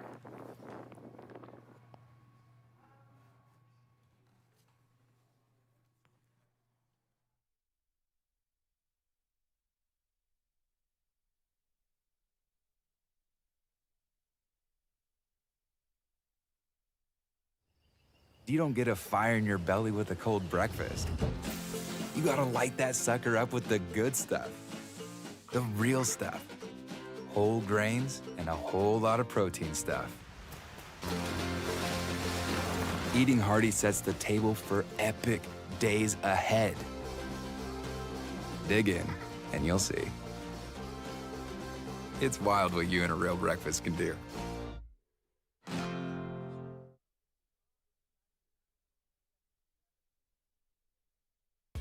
My name is Jeff Vierling, co-founder of Tailwind Nutrition.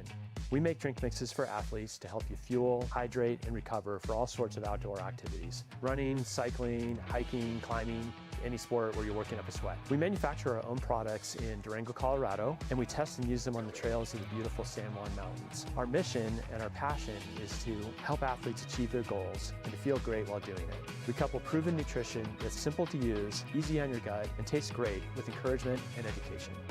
You can think of us as your support crew.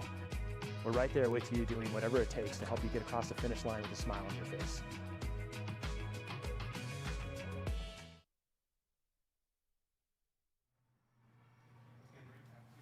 And welcome back to the 2023 Broken Arrow Sky Race presented by Salomon. I'm Dylan Bowman, sitting here with my friend and colleague Corrine Malcom. Corinne's going to get us recapped on the women's top 10 here in the VK. Yeah, because we do have our women's top 12 or so through right now. What a race. Anna Gibson, the young runner out of the University of Washington, took the win by about 51 seconds over Jade Blisberg, who just came back from racing at Worlds for Team Canada. Out of Great Britain in third, Sarah Wilhote. Really, really strong performances. That's 47.09, 48 minutes even, and 48.25 for that top three spread. Anna Dubé of Golden, Colorado was in fourth position, followed by Anna Mae Flynn and Amanda Basham in 5 and 6. Canadian, based out of Boulder, Colorado, part of that trail team group, Carly Rempel in 7th. Danielle Marquette in 8th, Lindsay Allison, another Triple Crown runner, in 9th, and Karina Anderson in 10th. We got a lot of Colorado representing in the women's top 10. And then I pointed out early on that Sarah Ostawoski, who won Cocodona 250, who's here just doing the VK this week, I think, managed to pull off a 12th in the VK. So unbelievable. Cocodona 250 win to Broken Arrow VK. 12th, running under an hour on that. Wow, So solid. Unbelievable. Shout out to Sarah. Solid. That is a great story. So really, really tight racing in that top three podium bunch. And then really, really solid top 10 performances. But yeah, Colorado representing. We got a lot of Colorado in the house. Colorado goes 4, 5, 6, 7, 9, and 10 in the women's field. So altitude, maybe that's a factor, but really impressive running. Some interesting youth here too. I've never heard of Karina Anderson, only 20 years old, taking top 10, 56 minutes. right behind her too, Carolina Coletta. Also just another 20. Boulder, also 20 years old. So Andy Wacker, tell us what's in the water over in Boulder. Yeah, I mean, Boulder has obviously been an endurance mecca, time immemorial. But wow, they are producing some incredible talent out of there. Speaking of youth, Anna Gibson, only 24 years old. We are going to be hearing that name a lot in the future, I think, Corinne. Yeah, I really, really think so. I think that she won the Rut VK pretty handedly last year. I think that now that she, I believe, is done with her collegiate career over at the University of Washington, that we're going to see a whole heck of a lot more of her. Yeah. So can't wait. Anna Gibson. I hope she comes in the studio. The first question I'm going to ask is, where are we going to see you next, Anna? Yeah, where are you racing next, Anna? Give us your summer calendar so that we can block out our Freetrail fantasy picks. And here we have a visual of what Corinne just relayed through the broadcast here, your women's top 10. What impressive racing on both the men's and the women's side today. Yeah, really, really cool. It does look like at least 2 of those women in the top 10 are doing the Triple Crown. Amanda Basham and Lindsay Allison starting their race weekend off solidly. Super, super exciting. The Triple Crown is like, sometimes it's super tight and competitive, sometimes it's not. I do think that the women's Triple Crown, I'm going to talk about it all race weekend. There are things on the line for them come Sunday morning. Heck yeah. Yep. But yeah, don't go anywhere. Remember, we're going to be in studio through about 1:15, 2 more hours of watching people cross the finish line, of hearing from people out on course. Really, really excited to continue to follow along as people make their way up to the summit, up to that finish line. So as promised, we do have some finish line interviews on deck. We are going to throw it up to Tommy Runs at the top of the peak.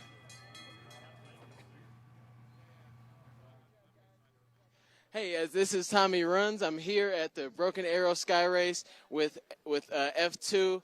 And if you could just tell me your name and how did it go today? Yeah, my name is Jade Belsberg.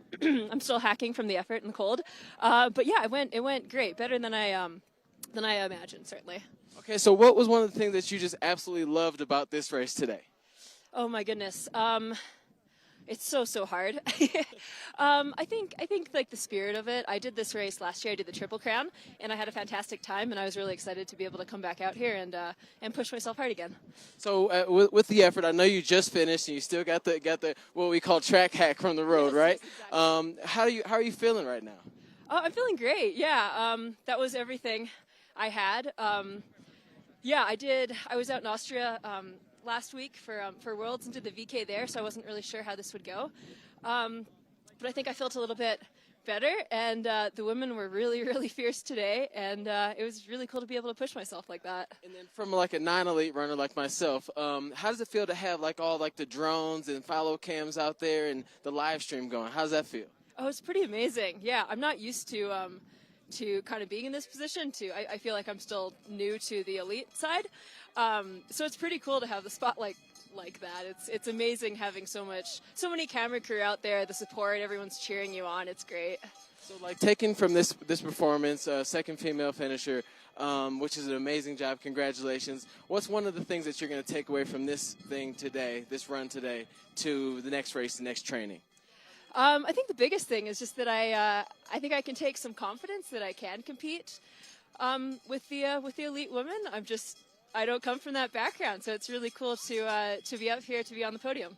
Well, that's super awesome. Thank you so much. Congratulations today. What a hard-fought run today.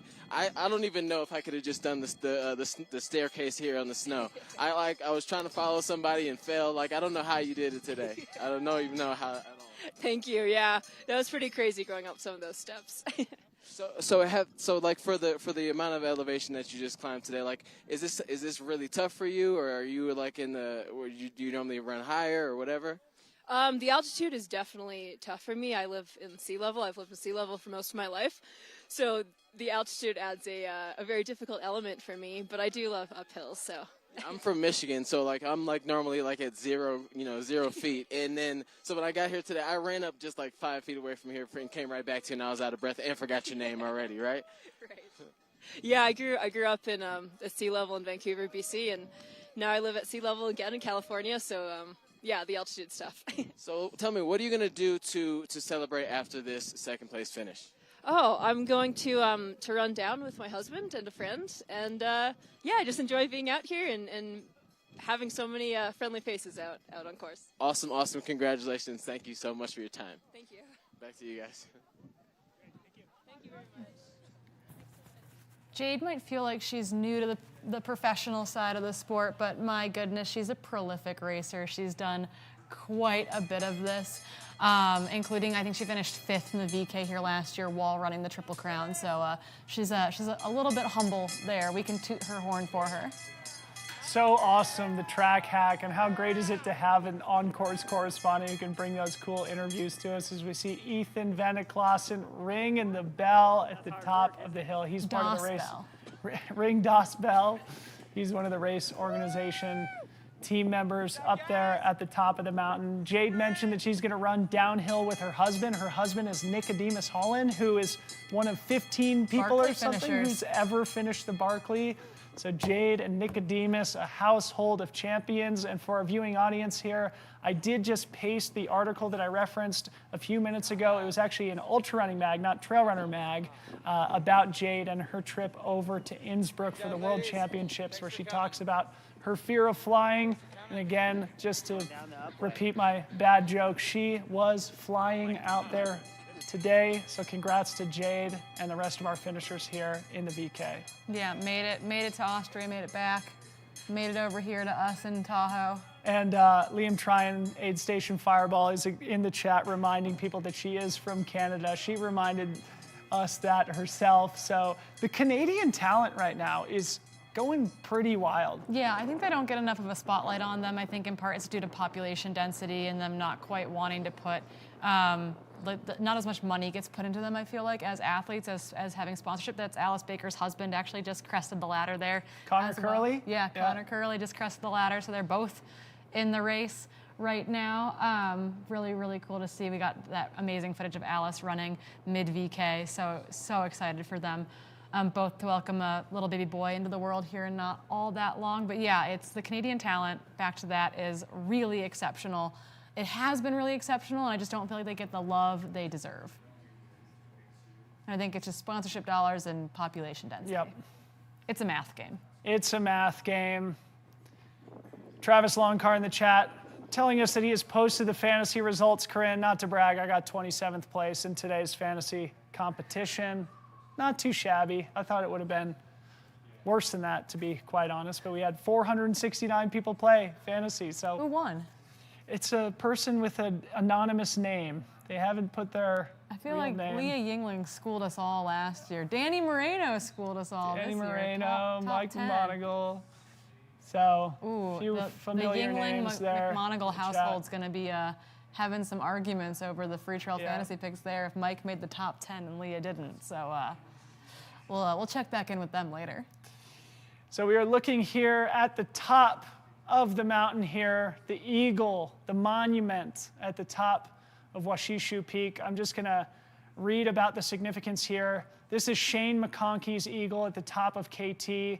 It is obviously also referencing the new logo of Palisade Tahoe, and it is very significant for indigenous cultures from the region, honoring respect, honor, humility, strength, courage, wisdom, all the elements that we stand for in the trail running community as well. What a beautiful monument. Of course, Shane McConkey, a legendary sort of free skier who pioneered big mountain skiing in his day, passed away probably 10 or 15 years ago in a skiing accident, but he was a legend. Yeah, he was visionary, right? Like, absolute like his skiing was visionary for this area, for kind of, big mountain skiing in general. So very cool to see that emblem shining over the valley. So cool. Gives trail runners a good monument to go hike to at some point if you make your way here to the Tahoe region. Of course, as I mentioned at the top of the broadcast, this is sacred territory for trail runners. Of course, next weekend is the Western States 100.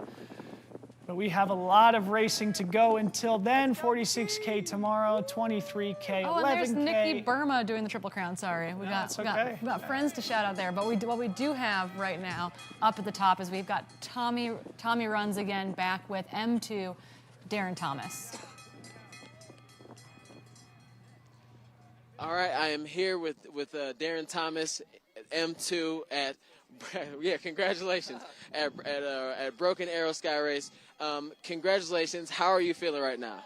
I'm ecstatic. This is awesome. This is my first race in over a year, since last May. So I was just coming out here to have fun.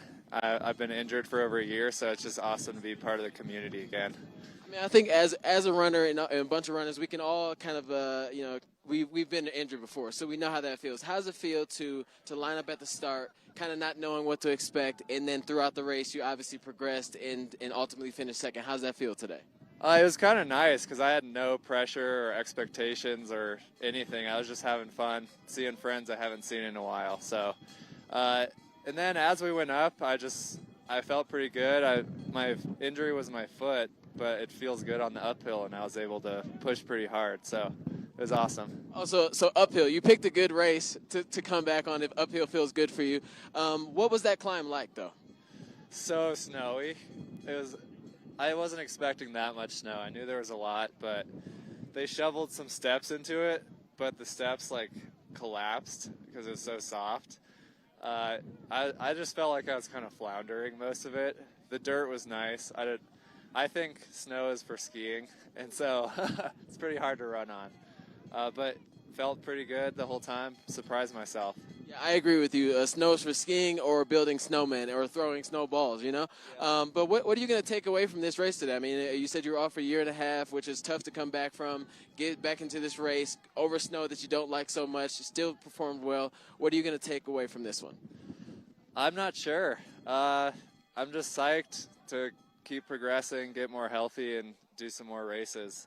I haven't really thought beyond today, so I'm just excited to watch everyone else at the other events. I'll be here the whole weekend, so yeah, just psyched. And so what was it like? What's your favorite part of the race? I know, as road runners and all this, we all have different little parts of races that we like the most. What was your favorite moment or part of this course today? This top part for sure, scrambling around on the rocks up here and seeing a bunch of people I know I haven't seen in over a year. That was really exciting. Cool. So I mean, I know you just finished, so you don't really know what's next for you. But if you had to just say what's next? Are you going to Disneyland or what are you going to do? Not Disneyland. I'll go jump in Lake Tahoe. Well, it's right there. I mean, it looks like it's right there, but I mean, it's probably a little farther away than you think. But congratulations today. Well done on a great race, and I can't wait to see what's next for you. Yeah, thanks, Thomas. Thank you. All right, man. See you later. See ya. Man, this is great. So many people out here. The energy is amazing. This whole time I've been just waiting for this big group of people to kind of culminate behind us, congratulate each other, cheer each other in. There are people still coming up the snow steps. So it's been really great to stand here and watch all this stuff. With Lake Tahoe behind us, unfortunately you can't see that beautiful scenery, but I can. It's absolutely amazing. And one thing about trail running and ultra running is the camaraderie and all that is in this community. Everybody out here is in the snow, cheering on their friends and rooting on people that they don't know. So I'm excited to be here. Thanks so much for having me in this beautiful place.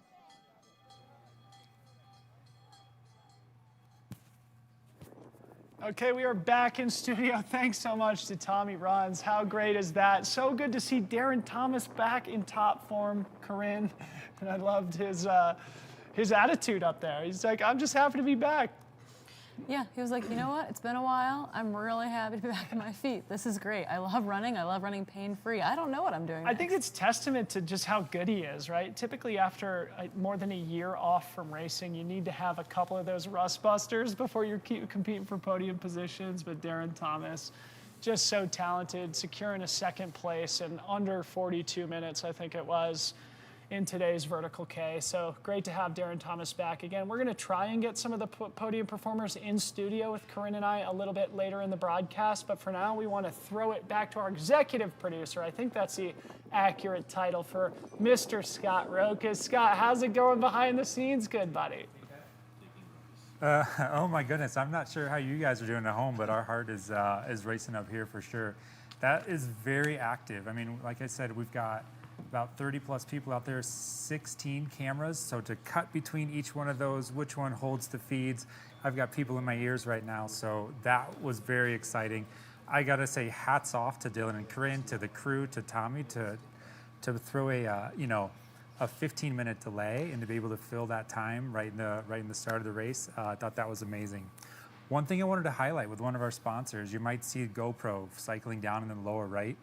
In addition to all the coverage we're doing right now, we have people throughout the weekend, about 8 people that we've given GoPros to, and we're gonna do stories on each of those. We've got Kim Rapp is out here. She's celebrating her 5th year free of 5th year since her diagnosis of breast cancer on Sunday. We've got David, who is a military vet and a police vet, and battles mental disorders, and running really helps them with things. And so I'm really excited for all of the weeks after this race that we're going to keep bringing these stories and bringing very, very experience on the mountain back to you guys, and hope you guys see you guys back here next year. So we've got more to talk about. I've got more stats for you, but for right now, I'm going to send it back to Dylan and Corrine, and thanks for checking in with the production team. Thanks so much to Scott Rokas, the man behind the scenes who has been in charge the last 3 years. It's so fun to work together with Scott and his great team behind the scenes. Corrine and I sit in front of the camera. I think we get the disproportionate amount of kudos, especially in the chat, but it really is the team behind the scenes that makes this amazing broadcast possible. So a big thank you to them and all the sponsors as well. Yeah, could not do it with the team behind the team. But yeah, again, we are on live with you all. It's about 1:15 here local time at Palisades Tahoe. I love watching the conga line of runners come up this Stairway to Heaven section. On that ladder, you've got a volunteer there making sure everyone makes it to the up to the ladder safely and smoothly. But yeah, this is one of those bottleneck situations in the course that's just unavoidable. But hopefully when I was there volunteering, just like that individual is in that orange-red jacket, I'd say, okay, like, look over to your left. Yeah. Look over to your right. It's a good time to take a breather. What a cool place we are. Good time to take a breather, and they can start to smell the barn, as they say. They sense the finish line is just around the corner, and these awesome middle-of-the-pack runners earning an amazing finish here in the vertical K. We're going to come back and see some of those finishes, but first we are going to cut to another elite athlete vignette that our production team put together for your enjoyment.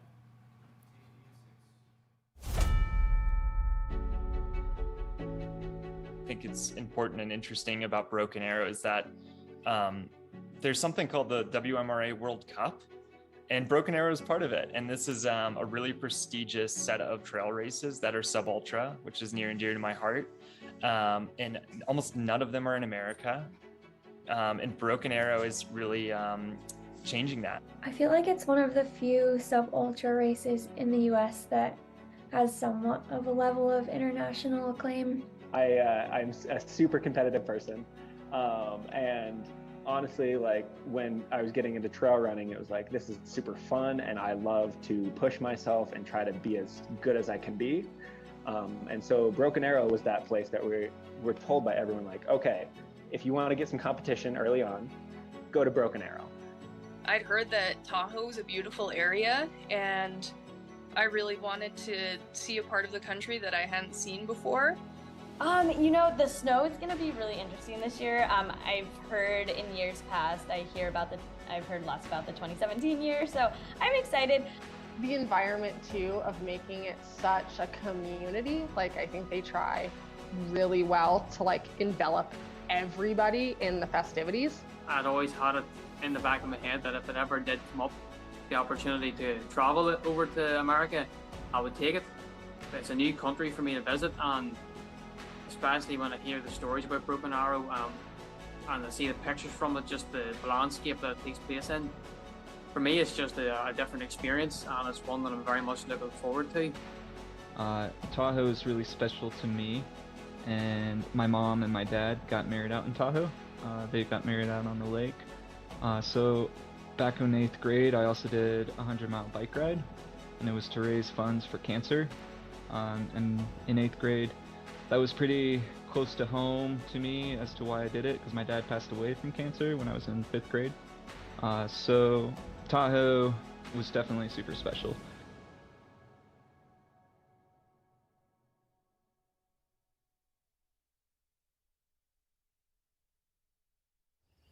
You don't get a fire in your belly with a cold breakfast. You gotta light that sucker up with the good stuff. The real stuff.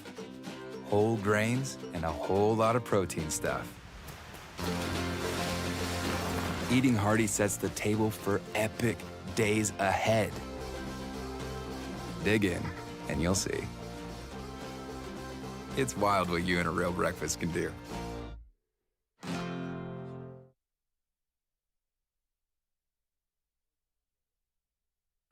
My name is Jeff Vierling, co-founder of Tailwind Nutrition. We make drink mixes for athletes to help you fuel, hydrate, and recover for all sorts of outdoor activities. Running, cycling, hiking, climbing, any sport where you're working up a sweat. We manufacture our own products in Durango, Colorado, and we test and use them on the trails of the beautiful San Juan Mountains. Our mission and our passion is to help athletes achieve their goals and to feel great while doing it. We couple proven nutrition that's simple to use, easy on your gut, and tastes great with encouragement and education. You can think of us as your support crew. We're right there with you doing whatever it takes to help you get across the finish line with a smile on your face.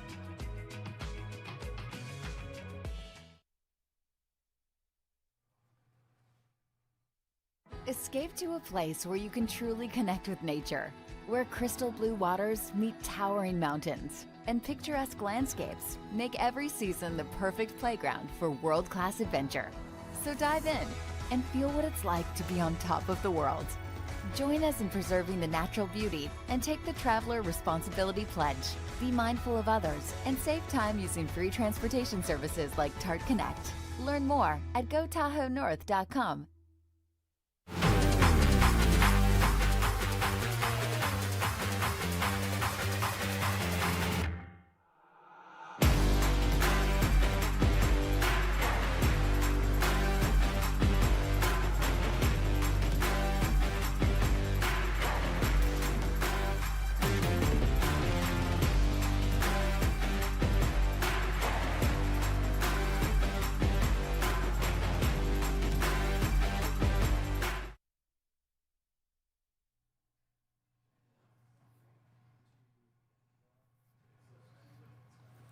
Okay, and we are back in studio here at the 2023 Broken Arrow Skyrace. Corrine, this has been incredible. Not done yet. Not done yet. And with that being said, we are going to throw it back up to the top of the mountain for Tommy Runs and some more athlete interviews.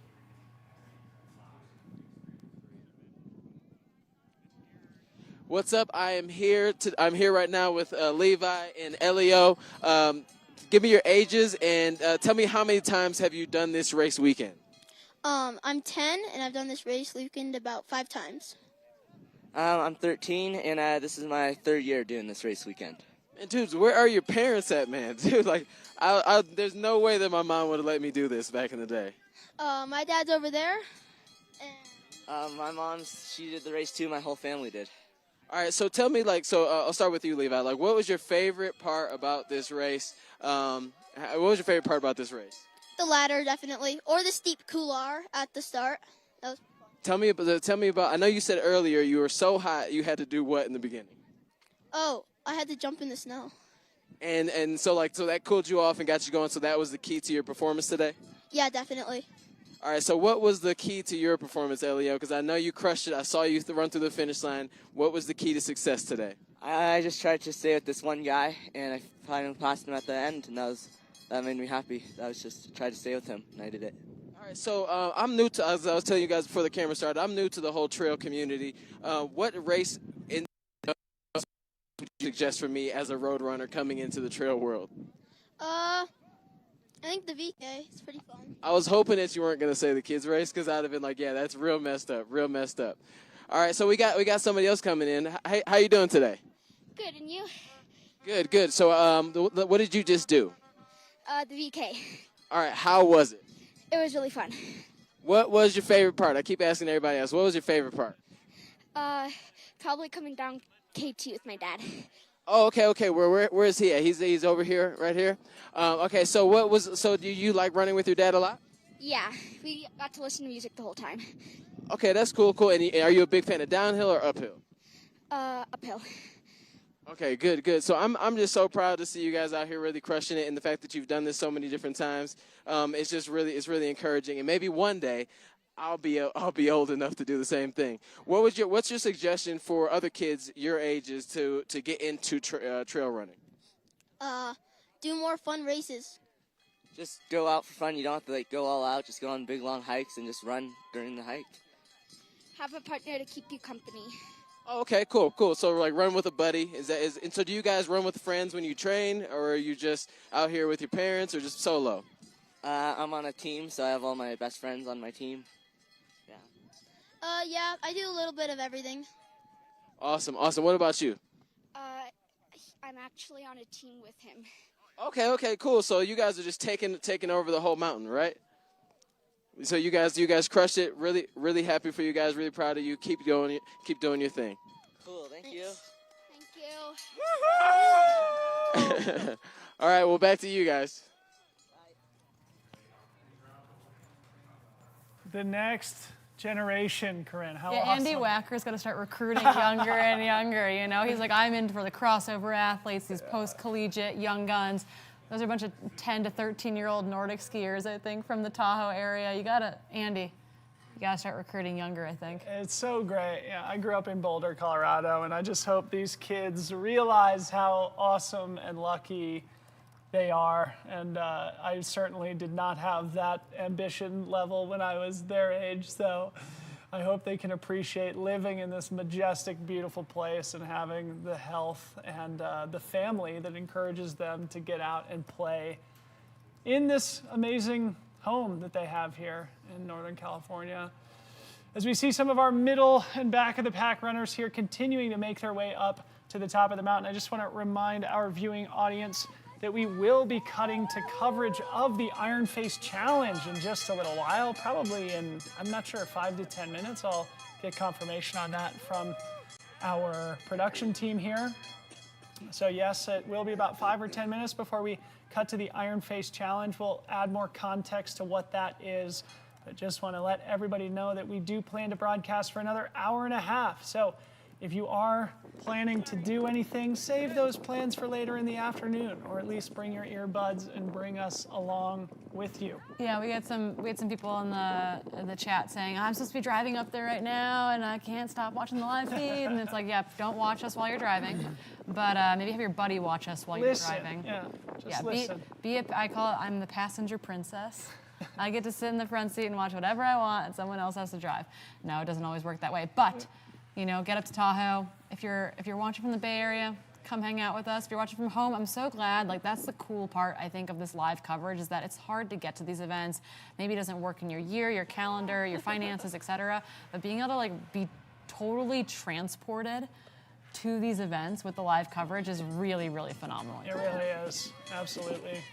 I think it's so good to have visuals here of sort of the middle and back of the pack too, for people to see that obviously like a VK can be intimidating, especially when you see photographs from Broken Arrow and the Stairway to Heaven, but these are everyday athletes who have jobs and families and responsibilities. They're not necessarily chasing the podiums like the folks we saw earlier in the broadcast. They are out just to challenge themselves and move their bodies in a beautiful place, and there really is nothing better than that. So shout out to each and every one of our finishers here today. As Brendan Madigan says, whether you're first or last, you are a rock star, and that is the philosophy of Broken Arrow. So again, a shout out to these runners making their way up towards the finish line now. Yeah, and it's cool that we are doing coverage longer this year, which means that we get to see more of these finishers come across the finish line. Oftentimes, you know, live coverage cuts out after the women's podium, but to be able to hang out and get to see more and more people make their way to that summit finish line to get that medal before they take the tram back down to us here in the village is pretty cool. That's a unique experience. Back to the Stairway to Heaven here. Many people with poles here. Yeah, good snow baskets, nice work team. Yeah, super, super important when there's that much snow on the course. Otherwise, you are going to be post-holing with your poles essentially. So really good to see some of that. I'm sure there was a lot of really awkward slipping around today during the race. We saw some of that actually early on the live feed, including at the front of our women's pack. We had some slipping backwards on some of the steep snow. One of the things that may be fun to talk about briefly here, Corrine, is just like the importance of events like this to mountain communities. I was at an event with Strava a few weeks ago where Caroline Gleich was talking about, you know, just the importance of supporting mountain communities and the people who are employed that, you know, often are working kind of hospitality jobs, and just like, you know, people come here to recreate, to enjoy the beauty of the mountains. And, you know, a race like Broken Arrow really does encourage visitors to come and support those local communities. And what better place to come and spend some time, bring your family, push yourself, teach the kids a little bit about mountain culture and about mountain travel. And it's great that Broken Arrow is able to do that here for this local community. Yeah, it's cool, and a lot of that I think goes back to the people. There's Alice. Alice Yes! Baker. Alice Baker making her way up those final We gotta cut steps. to the finish line. Go to Cut the to the finish finish line. line. Alice There she Baker. is, Alice Baker. Heck yeah. Big smile. Due in July, Alice Baker. Connor's been waiting up there for her. So freaking cool. He's right across the finish line waiting for her. Nice work, Alice. That is going to be a picture and a story. Baby's first VK. Yes.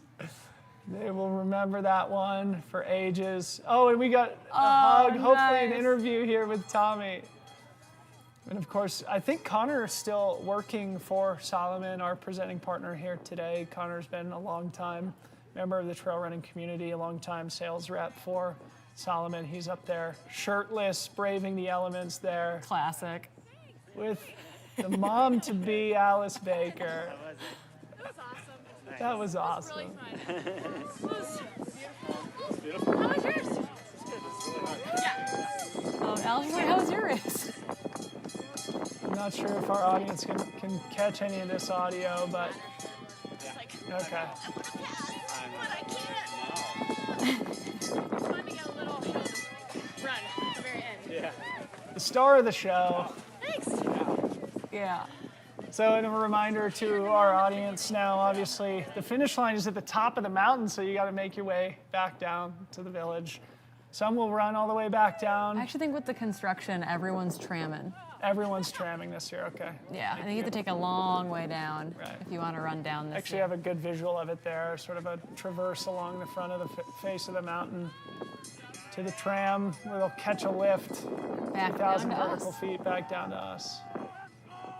What a cool And race. they will be, everybody who takes the tram down is going to be greeted with a scene here in Olympic Valley. One of the things that makes Broken Arrow so fun is that there are so many of these peripheral events, group runs, how-to clinics, athlete panels, and of course there's a plethora of great shops and restaurants for people to enjoy, but it really is a festival atmosphere. It's a great opportunity to connect with the trail community. And it's not cold and like sort of spitting snow like it was last year, so you can actually hang out outside in the sunshine, get some coffee, eat a pastry. Oh, we got puppies on course. I love it. Okay, receiving word that we have a cool flyover of the Iron Face Challenge, which is coming up here in the back half of our broadcast. So to set the context and help you understand, we're going to show you that flyover now. Beautiful Lake Tahoe, North Lake as they call it. We are here, Palisades Tahoe, Olympic Valley. And the Iron Face Challenge, if you're just joining us, as Corrine mentioned earlier, is sort of a via ferrata that was set by Alpenglow Expeditions, a local climbing and guiding service based here in Olympic Valley. Looks like they gain the service road here in the lower part of the mountain before cutting over onto the rock face. And they, I think, are mandated to use helmets and climbing equipment as they navigate the via ferrata. Helmets, they've got to be in their climbing harness, and they're going to have kind of a set to via ferrata specific, like locking carabiners essentially, so that you can move along the cables and the iron rungs so that you're safe throughout, and you're kind of affixed to the side of this literal face. And importantly, it is an up and down event where the VK finished at the top of the mountain. The Iron Face Challenge, a bit of running, a bit of rock climbing, and then a lot of hard and fast downhill descending back there into the village. So stick with us. This is going to be super entertaining. This has never been broadcasted before, and we know you're going to enjoy it. So if you're at home, make sure you stick around. I think we're anticipating the start at 12 noon local time, which is in 11 minutes from now. So do stick around for that. Yeah, but before we get there, we have Tommy at the top with an official interview with Alice Baker, who we just got to witness finish moments ago. We're gonna flip over to that right now. All right, I am here with Alice Baker, and how are you doing today? You just finished the VK, and I'm not going to point at anything that's obvious. We're friends, so I can do this now. How was it to finish a race today for you? It was awesome. I mean, I'm very pregnant, clearly, and this is a very different type of race for me. Never done this before, pregnant, but it was so fun. It was so hard. The snow sections were so tough, but the stairs that were built were like game changer. So all the course volunteers and race directors who built all those, like, I'm amazed at them. And the rest of the course, beautiful, so fun, and yeah, it's so hard. All right. So, and also you've had something to do with this race before. So give me like the thoughts of being in the race, because last year were you follow cam, right? Yeah, totally. Last year I helped out with the follow cam, and that was so fun because it was like on the course, spectating live and getting to like chase the front of the pack runners. I had like a flowy downhill, and I totally underestimated how fast the front runners would be going. So I was like, every runner that came through, it was like an interval, like to follow them with the cam and then like go back and do it again. But the live coverage of this event is amazing. So it was really cool last year to be a part of it. Yeah, they really pulled out all the stops. They got the drones, they got the follow cams, they got the cameras like this, and they got me. So hey, yeah. It's a win-win for everybody. But tell me, I know people say it's like you eat for two. How was it today to run for two? I definitely felt like I was hiking with a weight vest on. I'm like, my quads are feeling it, but everyone was so nice and encouraging. Like, so many women and men out there were just like, that's so cool you're out there. So I fed off that energy for sure. But yeah, it was a lot harder than times I've done this race, not prego. So yeah. So I mean, I'm intimidated by the whole thing, right? But how would you say to other people that are looking to do this in the future? Oh man, like everyone should do this. It's something for everyone. It's like the best first trail race or first ultra experience, like hands down. Come do it. All right. Well, I guess we got to do it. Cool. That's Tommy's sign off. Heck I yeah, love it. Tommy. Tommy, you're doing the VK Oh. next year. I know they're going to be like, Tommy, come be our finish line correspondent. No, Tommy, you're doing the VK next year. We're signing you up today. Tommy's racing next year. Corrine and I are absolved of that responsibility, but Tommy, we are going to hold your feet to the fire. Alice Baker, man, making me feel lazy. What a and champ. Making all moms proud, I'm sure. Alice Baker, so cool to see. And we wish her and Connor nothing but luck as they are pushing through the third trimester towards their due date now. So awesome to get that interview. I hope everybody enjoyed that here on our broadcast. Again, we are coming towards the start of the Iron Face. We do have Max King on the ground with Adrian Ballinger, who set this course up through Alpenglow Expeditions. So I think we do have audio with Max. If so, we're going to throw it to him right now.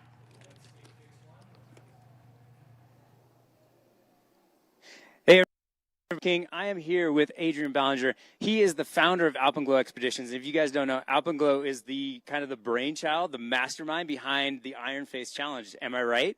Well, it was definitely a combination of the Broken Arrow crew and the Alpenglow crew wanting to find a way to integrate the Via Ferrata into a race. And so the Via Ferrata, explain that. Like, what are we doing here? I mean, we're standing at the face here, but what is it? Yeah, so Via Ferrata are really popular in Europe, but really rare in the United States. Essentially, they're steel climbing routes that allow non-climbers to experience what we love about human-powered travel in exposed places. So they're climbing a big climbing route, but you don't need any experience, and it's quite safe. I mean, that sounds phenomenal. Like, and it's safe, right? Like, we're not going to fall off the cliff up there? Yeah, so it's wild. I mean, imagine a running race, but everyone's wearing a harness and a helmet, and they're clipped into a steel cable. And so it is very safe, but it is absolutely climbing. They're using their hands and feet to climb up an 800 vertical foot rock face, and that's after they've run a couple of miles to the base and then a few miles back down. I mean, it sounds like less of a running race than, what we're used to in the U.S. here. Like, is this the first one? Like, are we going to see more of these? And what type of runner, does this sort of thing? Yeah, I believe this is the U.S. that incorporates climbing like this into a race. I think it's more reminiscent of kind of the big European sky races that often have technical climbing, maybe not with the same degree of safety that we have.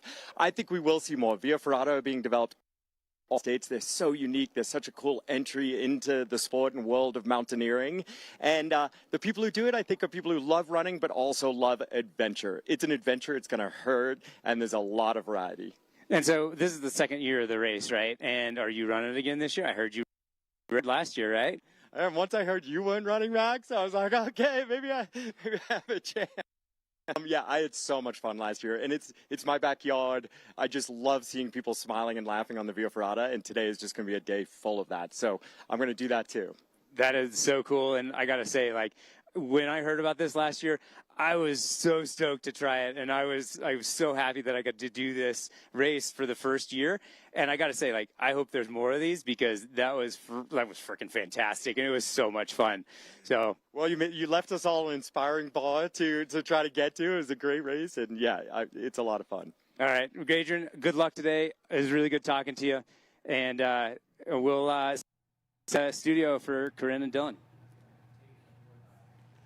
How cool is that, Corrine? Adrian Ballinger, an absolute legend, and also a new parent. Yeah, he's got a little baby girl. His wife, Emily, is Harrington, who's I idolize her in the rock climbing world. So really, really cool to see them involved here. I remember them running the race back in 2017.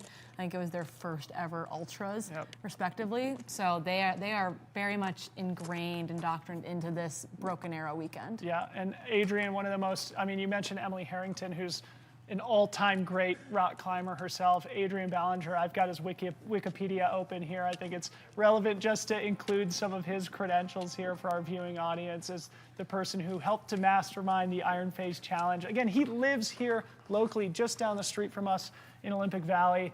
He has achieved 18 summits of 8,000-meter peaks. He's reached the summit of Everest 8 different times, Manaslu 4 times, Choyu 3 times, and both K2 and Lhotse once.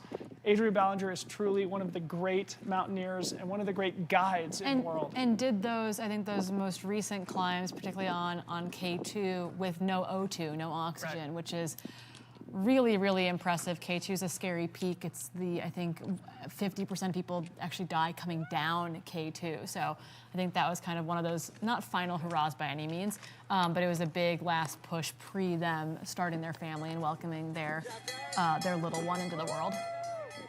Their little one's name is Arrow Ballinger, which you can tell is going to be a powerful, phenomenal mountain athlete. Yes. Yeah. Nature versus nurture there. I think it might be a little bit of both. Exactly. All right, folks, so we are just minutes away from the start of the Iron Face Challenge. We see the picture-in-picture here, race director Brendan Madigan. Oh, and there's David Callahan and Jake Kelly from ultrasignup.com, the sponsors of today's broadcast. A big thank you to UltraSignup. If you are thinking about being a race director, starting an event yourself. Needing to find a race. Needing to find a race is perhaps the most relevant thing to our viewing audience here. They make a joke about, you know, the opposite or an analog to drunk dialing is when you have a couple beers and then go on UltraSignup. This is going to be, I think, our first starter at Iron Face start line. That's Alex King. Super solid mountain guy from Trout Lake up in Washington. He's got many of the FKTs on all the local volcanoes. He is an absolute crusher. Yeah, he's a beast. He came out to Gorge this year. I think he ended up having a tough day, but he ultimately did finish on terrain that doesn't necessarily like suit him. Yeah, I not think. his type of race. You're right. But he'll be one of the favorites, I imagine, in this race. It's definitely right up his alley, his skill set. I feel like, was he just on Denali? Did he just get back from Denali? That's a good question. I think Denali summit windows are like right now or just happened, and so it's very possible that he either is about to head to Denali or just came back from Denali. So, you know, lower elevation here for sure. Lower elevation, but certainly not sea level, folks. This is going to be another one of those red line affairs, the Iron Face Challenge, ripping up the service road before putting the helmet on, clipping your carabiner in, and doing your best. Yeah, so this is them getting kind of that, I think, some pre-race info there. I think that's Dreama Walton in the orange top. Actually, she's doing a screening during the film fest here this weekend of Dreama Team, the video that was made of her Western States from a couple years ago. It's a beautiful film. Really, really excited to see it it being shared with more people officially now. Let's see if we can get this audio. In North America like this. And this is the best year to race it, even though last year was the first year. So we got 3 crushers starting first. Local legend and international legend Adrian Ballinger, Alex King, and James Loriello. So you guys, let's give it up. Big round of applause. Okay. And you guys are ready to count down in 10. You guys count down with me. 8, 7, 6, 5, 4, 3, 2, 1. Let's go! And they're off, folks. The first wave of the Iron Face. We'll get some clarification as to what the rules are here and how the wave start operates, just to add the context to it. But yeah, because it truly funnels down onto the Via Ferrata, so you have to physically spread out those athletes there. So yeah, be curious to know, wave starts versus sending them off, one person off every 15 or 30 seconds. That's Dr. John. Dr. John's also a great mountain guide. Super good mountain guide in Dr. John there. He has brought the likes of Mike Posner up Everest type of thing. Wow, he's a legit local guy? Mountain guy, no, Colorado-based mountain guy. So, but he's a doctor also? A PhD. He's a PhD doctor. But he's known, I feel like, in the guiding and climbing world as Dr. John. Okay. Yeah, super, super solid mountain human. Dreama's really gotten him into more actual running. He's done some of his first ever long ultras. She's helped him get those first Western States qualification type stuff to put in for the lottery. So cool to see him lining up here as well for the Iron Face. And what I was saying earlier, it does become kind of a festival atmosphere here in the village.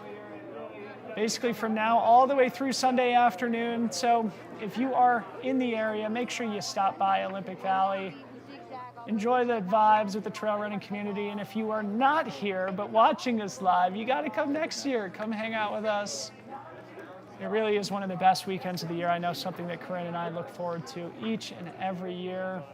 And we have the good fortune of staying now all the way through Western States next weekend. The craziest 10 days of our lives. Oh, here's Jackie Hunt Barisma. Yeah, I slid down twice. Oh. Prosthetic, below the knee amputee. Yeah. Jackie, one of the most inspiring people in the running community here. How you feeling so far? Met her. I'm feeling good. I'm excited because I'm making it to the finish. Yeah, you are. Love it. I think is she training How's for the Red conditions Bull been so right far? now? She's training for It's a been big tricky, ultra. But she had the Guinness I'm Book of proud World of Record myself. for I didn't a give hot up. second in the And most I'm getting there. marathons in a row. it's a tough course, but it's a great course. Yeah, Would doing highly great. recommend it. Doing Love great. it. I'm slow, but hey, I'm moving forward. Well, it sounds like you're feeling good. I am. Spirits are high. Yeah, it's all good. Have you ever done something like this before? No, first time. It's taking me totally out of my comfort zone. Yeah. I thought, why not? Let's see what happens. First trail race ever? No, I've done trail races, but nothing this technical and at altitude. So yeah, and not in snow. The snow's been tricky. Yeah.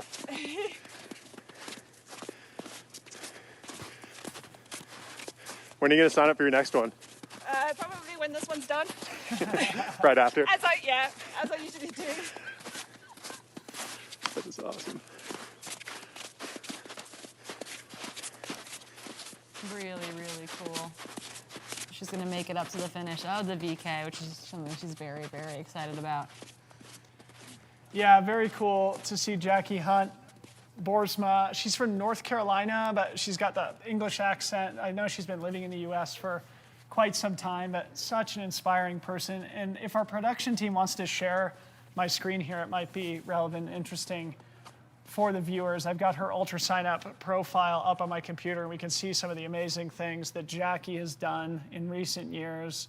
You'll notice that in 2022, where was it? Yeah, 2022, she did Across the Years 6-day in Phoenix, where she covered 200 miles. Unbelievable. A lot of 100-mile events, a lot of timed events, a lot of, sort of the shorter distance, still ultra marathons, 50 milers, 50Ks, etc. So a big shout out to Jackie. I'll put a link to her Ultra Sign Up page here in the chat for those who want to check her out. I'll also try and find her Instagram account, so you can go look at that as well. Yeah, and then we mentioned the film that Dreama will be showing this weekend. They're showing that tomorrow night, Saturday evening, 7:30 to 8:30 p.m. in the Palisades Ballroom. That's the film called Dreama Team, about her Western states. It's a really cool film. So if you're around, hanging out in the village Saturday night, nothing to do, 7:30 to 8:30, Palisades Ballroom, Dreama Team, come check it out. That is the woman on the right-hand side of my screen in that orange top, getting ready to do the Iron Face Challenge. Yeah, and shout out Chris Warden. He's reminding me in the chat here that Jackie recently moved from North Carolina to Arizona, so they are neighbors. Chris Warden, of course, from Aravaipa Running. So thanks to Chris for that correction here in the chat. And this is so awesome, folks, as we go picture in picture here. We see some of the final finishers here in today's Vertical K. The true back of the pack. Awesome athletes, human beings, taking a day to go hike up to the top of a high mountain, enjoy a spectacular view, and know that they've achieved something awesome with their day, with their week. Start the summer off on the right foot. So again, if you're at home watching this, curious as to whether or not you should try a trail race, if you should do a VK, if you would maybe try an Iron Face Challenge one day, well, it is possible. You can race your significant other, like Dreama and Dr. John right now. That's pretty fun. So it looks like they probably give them at least a 3 to 5 minute gap in between waves here in the Iron Face. Yeah. So they'll probably be sending people off for quite a while. An hour plus. Yeah, I think we will have some aerial shots too from that, which will be really, really cool to see. kind of first ever eyes on the actual Iron Face Challenge. Yep. We've got Tommy Runs up top with one of our Triple Crown runners. Not sure who it is, but we're going to throw it up to Tommy here now if we can.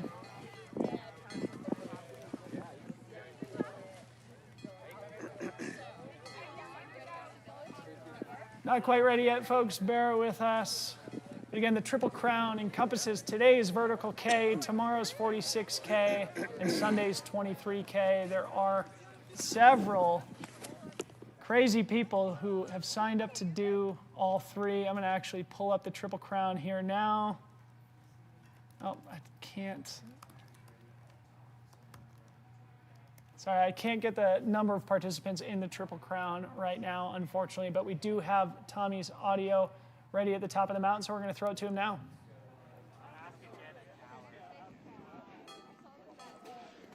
Tommy Runs again here at the finish line. I have Kathy Morgan with me. Come on a little closer so we can, let's act like we like each other. How was it today? Oh my God, it was fabulous. It was really fun. I'm so excited. I'm usually like nervous, you know, when I do the Skyrace. This is my third time here, and I missed it last year because I was pregnant. So yeah, I'm really, really excited to be here today. I'm really blessed. Postpartum, 8 months, so I'm doing all three. This year so it's going to be a big challenge, but I'm really excited. Today's really great. The weather's so great. Well, 8 months postpartum, just to do one race is absolutely incredible. But for you to be going after it and doing the next two. So talk to me about how this race went for you and how you enjoyed it, and then also what you're going to do for these next couple races. So, it really helped watching all the live feed, these stories from Trailmaster, Steve. I feel like I'm well prepared today, so I brought my sticks. I have my traction, so it was really slippery the first mile, but I felt pretty prepared. As far as how my body goes today, it's great. This is definitely a warm-up, so I'm even more ready tomorrow. Wow, the VK is a warm-up for you. You are a rock star for sure. But I think it's really cool that you mentioned that the live stream and all the videos and things that helped you get prepared. So you kind of looked over those and all that to get ready? Oh, yeah, yes. Since they started this, actually, like every time I get an email, just to give us an update. They gave us an update back in, I think it was April, that it's still a go, and in May. So I kind of read through it, and then I would check weather, of course. I did also check not just the live stream, but like the posts, and then like look at the map. I just need to be prepared, especially with lots and lots of snow. I want to make sure. I actually felt like I was a little bit over prepared because I even brought like nutrition and gloves, but yeah, no, I felt great. Well, if you're not going to use that nutrition and gloves, I'll take them because I was cold and hungry up here. Are you okay? Well, I'll give you some spring energy. Yeah. Well, thank you so much, and good luck tomorrow and Sunday. Okay, thank you. I'm excited. I'll see you guys tomorrow. All right, back to you guys. Thank you. Breakfast. You gotta light that sucker up with the good stuff. The real stuff. Whole grains and a whole lot of protein stuff. Eating hearty sets the table for epic days ahead. Dig in, and you'll see. It's wild what you and a real breakfast can do.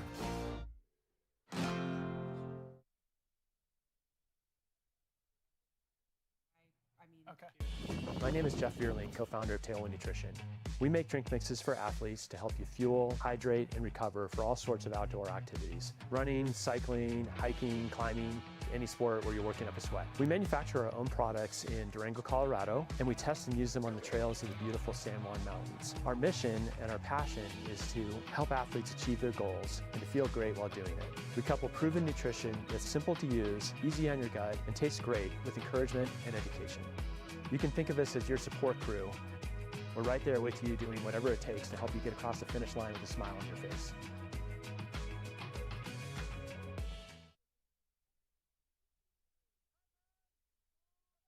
Escape to a place where you can truly connect with nature, where crystal blue waters meet towering mountains, and picturesque landscapes make every season the perfect playground for world-class adventure. So dive in and feel what it's like to be on top of the world. Join us in preserving the natural beauty and take the Traveler Responsibility Pledge. Be mindful of others and save time using free transportation services like Tart Connect. Learn more at GoTahoeNorth.com.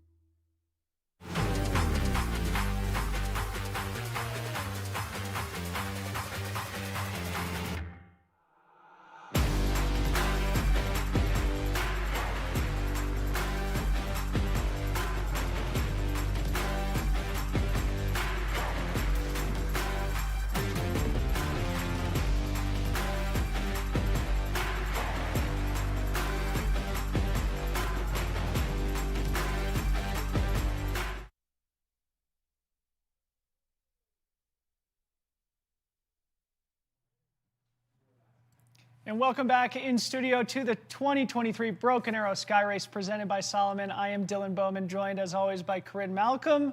And you may have noticed we have a third guest here in studio. This is Kirsten Gwynn from the North Tahoe Community Alliance, the NTCA, one of our great sponsors here today. Kirsten, how are you? I'm doing well. Thanks for having me. You were just telling me you've lived here for 25 years. What makes the North Tahoe area so special? Well, in the summer months, it's definitely our trail network and the access to the lake and how it all really comes together. So we have hundreds and hundreds of miles of trails, and the network, it's interconnected. There's paved bike paths. There's plenty of single track. There's a lot of dirt trails, and just the way that any ability level can connect those systems and get, you know, you can get around town, you can get from here to there, or you can just go out and put together an endless amount of loops. And you know, it's great for training, it's great for recreation, it's just a beautiful place to be on the trail. Yeah, we feel very fortunate and maybe a little bit spoiled to be here this weekend, really for the next 10 days. We've both lived in and around the Bay Area over the last decade at different times, never at the same time. We couldn't both live in the Bay Area at the same time, but both have spent a lot of time here. I'm just kind of wondering, like reflecting on, yeah, the amazing trails here, to live here, to vacation here, to train here, to race here. Broken Arrow is a really fabulous weekend for all of us runners and recreators, but also I think for the broader community.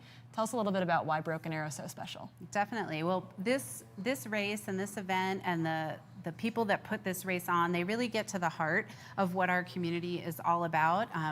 Human-powered sports are, you know, the supreme here, and that's why everybody's here in the long run. So to just have a race of this caliber that attracts the racers that come in for it, it's just such a wonderful thing. And I mean, to be out there, you know, everybody out here is achieving some kind of personal goal, whether they're crushing it or they're racing, you know, pregnant, which is amazing. Yeah, Alice Baker. Yeah. So to just see that, you know, all together in all of its glory on our gorgeous terrain, people doing, you know, doing what they came here to do, and it's just a great event. And we have a lot of other events that take place in this community all throughout the year. I know Western States is next weekend, and it's the same thing, to be surrounded by people who are out there achieving personal goals and doing it surrounded by their family and their friends and other people who love doing what they're doing. Have you noticed, before we get to like the stewardship and the environmental work that you guys do, which I know is really important, have you noticed that trail running is becoming more popular around here? Obviously, we've mentioned it on the broadcast a number of times. This is sacred ground for trail runners, given Broken Arrow and Western States. But it feels like with the growth of the sport, for example, in the men's VK today, there was 2 Italians. In the women's VK, there was a British athlete on the podium. So it's really attracting international fields, and the sport is really growing. Do you guys feel that on the ground here? Definitely. The international visitation to Lake Tahoe is so awesome because it brings such diversity, and you hear all the different languages being spoken, and you get exposure to more just more people and more cultures. So it's excellent that we're able to produce races of this caliber that brings that attraction in. So speaking of special, there's a finish line proposal happening as we speak. No. See, this is why you got to come to North Lake Tahoe, right? You can propose to your significant other at the top of a mountain. Tahoe's now officially a permanently special place. I did a proposal at the top of the mountain. Was your proposal? Yeah, it was in the desolation. Excellent. Unbelievable.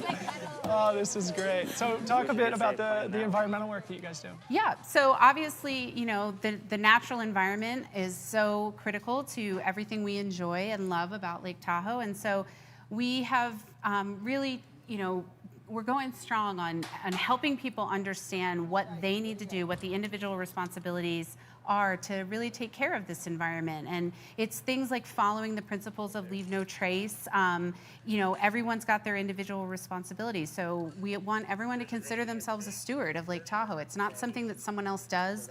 We don't have infrastructure that can follow people around and clean up after them. And so we just need everyone to recognize that and be aware of it and really embrace that, you need to take care of yourself out there. So there's lots of ways to do that. Be respectful of the land. Obviously, Broken Arrow has a very designated trail system, but consider that when you're out just by yourself. Stay on your trail. Follow the signage. Make sure your car is parked legally. That's a big one.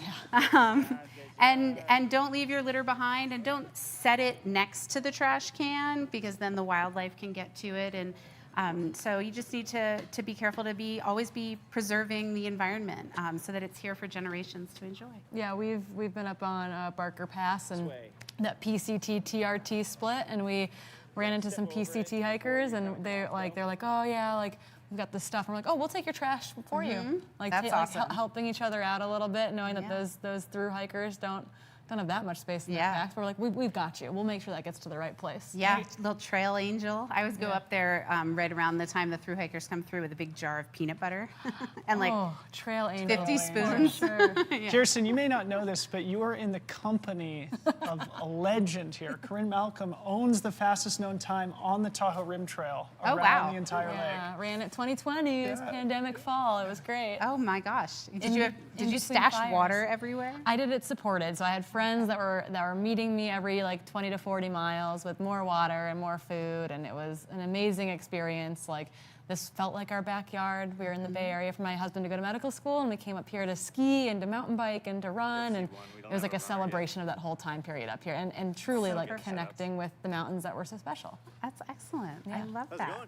Kirsten, maybe quickly before we let you go, is there anything you want to say about community and the importance of community in this area? Because we were just talking about it, living in a place that depends on tourism, right? But it's such a beautiful, wonderful place to live. It creates a bond among the local community. I wonder if you want to share anything about that. Yeah, I mean, it's everything, right? So our organization is really focused on the management of the destination and bringing the community and the visitor community together to recognize that, this place it's as beautiful as any national park, and we are lucky enough that we get to enjoy it and have our community here. But we still need to move through our lives in and around Lake Tahoe and treat it as if it is a national park. Amazing. Well, it's great to meet you. Yeah. Thanks so much for supporting our broadcast and for welcoming us to the community. It's an honor to be here, as always. Yes, thank you. Yeah. Kirsten Gwynn from the North Tahoe Community Alliance, thank you so much. And we do have Anna Gibson in studio here, the women's champion from the VK, so we're probably going to cut to a quick commercial and probably do a little bit of a swap here, but we'll get confirmation. We're going to go to Tommy, I think. We got Tommy with audio, I believe, with that newly engaged couple at the top of the finish line of the VK. Perfect. And we are here again at the finish line in the summit, and I am here with two very special people, Mario and Alejandra. I look back, and I didn't realize what happened, but I want to say congratulations for multiple reasons. Congratulations on both finishing this race, but then also congratulations on your engagement. We look back, and you're getting proposed to. Did you say yes? Yes, of course. Well, congratulations. How was the race for you today? Short, started with a rough start, but finally, held it in. Coming up and, regain my composure and just trying to finish before she got here. Otherwise, it wouldn't have worked out. Awesome. And how was it out there for you today? It was a little bit difficult. My legs were super tired, but the views are awesome, so I just kept on going. Speaking of the views being awesome, what better view can you propose to someone on than this? It's absolutely amazing. Was that part of all the plan? We're like, okay, I'm gonna do this at the summit. Yeah, definitely. My only concern was I had the ring in my drop bag, and I had to go down to the drop bag and come back up, and I was nervous I wasn't gonna make it, but I kind of ran a little bit on the way back, and she was still down there, so thankfully it worked out. Well, good. Well, no, that's the next year. They're just probably going to add a race. It's going to be you run to the summit, you run down to the backdrop, and run back, and then see who wins. Because I couldn't have done the one run. I don't know how you did that and came back and still made it in time. Yeah, no, it was tough. I was hoping, like I said, get here in time, and coming back, people are like, why are you going back? Are you crazy? I'm like, yeah, I got to get back. I got to meet someone there. I got a girlfriend waiting for me. So it was definitely pushing me to get back real quick. Girlfriend, now fiance. So next time you come back here, you guys will be husband and wife running again next year? Most likely, yes. Yep, very good. Yeah, for sure. Awesome. Congratulations on all fronts. What was your favorite part? I keep asking everybody this because there's so many different people have answered it in different ways. What's your favorite parts of the race today? The snow, running on the snow was really great. Last year when we came, there wasn't a whole lot of snow, so just getting the snow and getting that feeling under the feet and, getting ready for Sunday's race, so it's great. And what was your favorite part? The snow as well. I mean, we're from Miami, so we don't get to see this, so this is awesome. Man, I'd rather be in Miami right now. Thank you so much, guys. Congratulations again. Thank you. Thanks a lot, guys.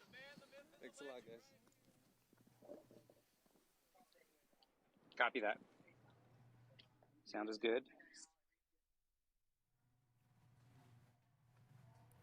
Okay, we are back in studio with women's winner of the VK, Anna Gibson, one of the stories of the day. Anna, say hello to the viewing audience. Hello.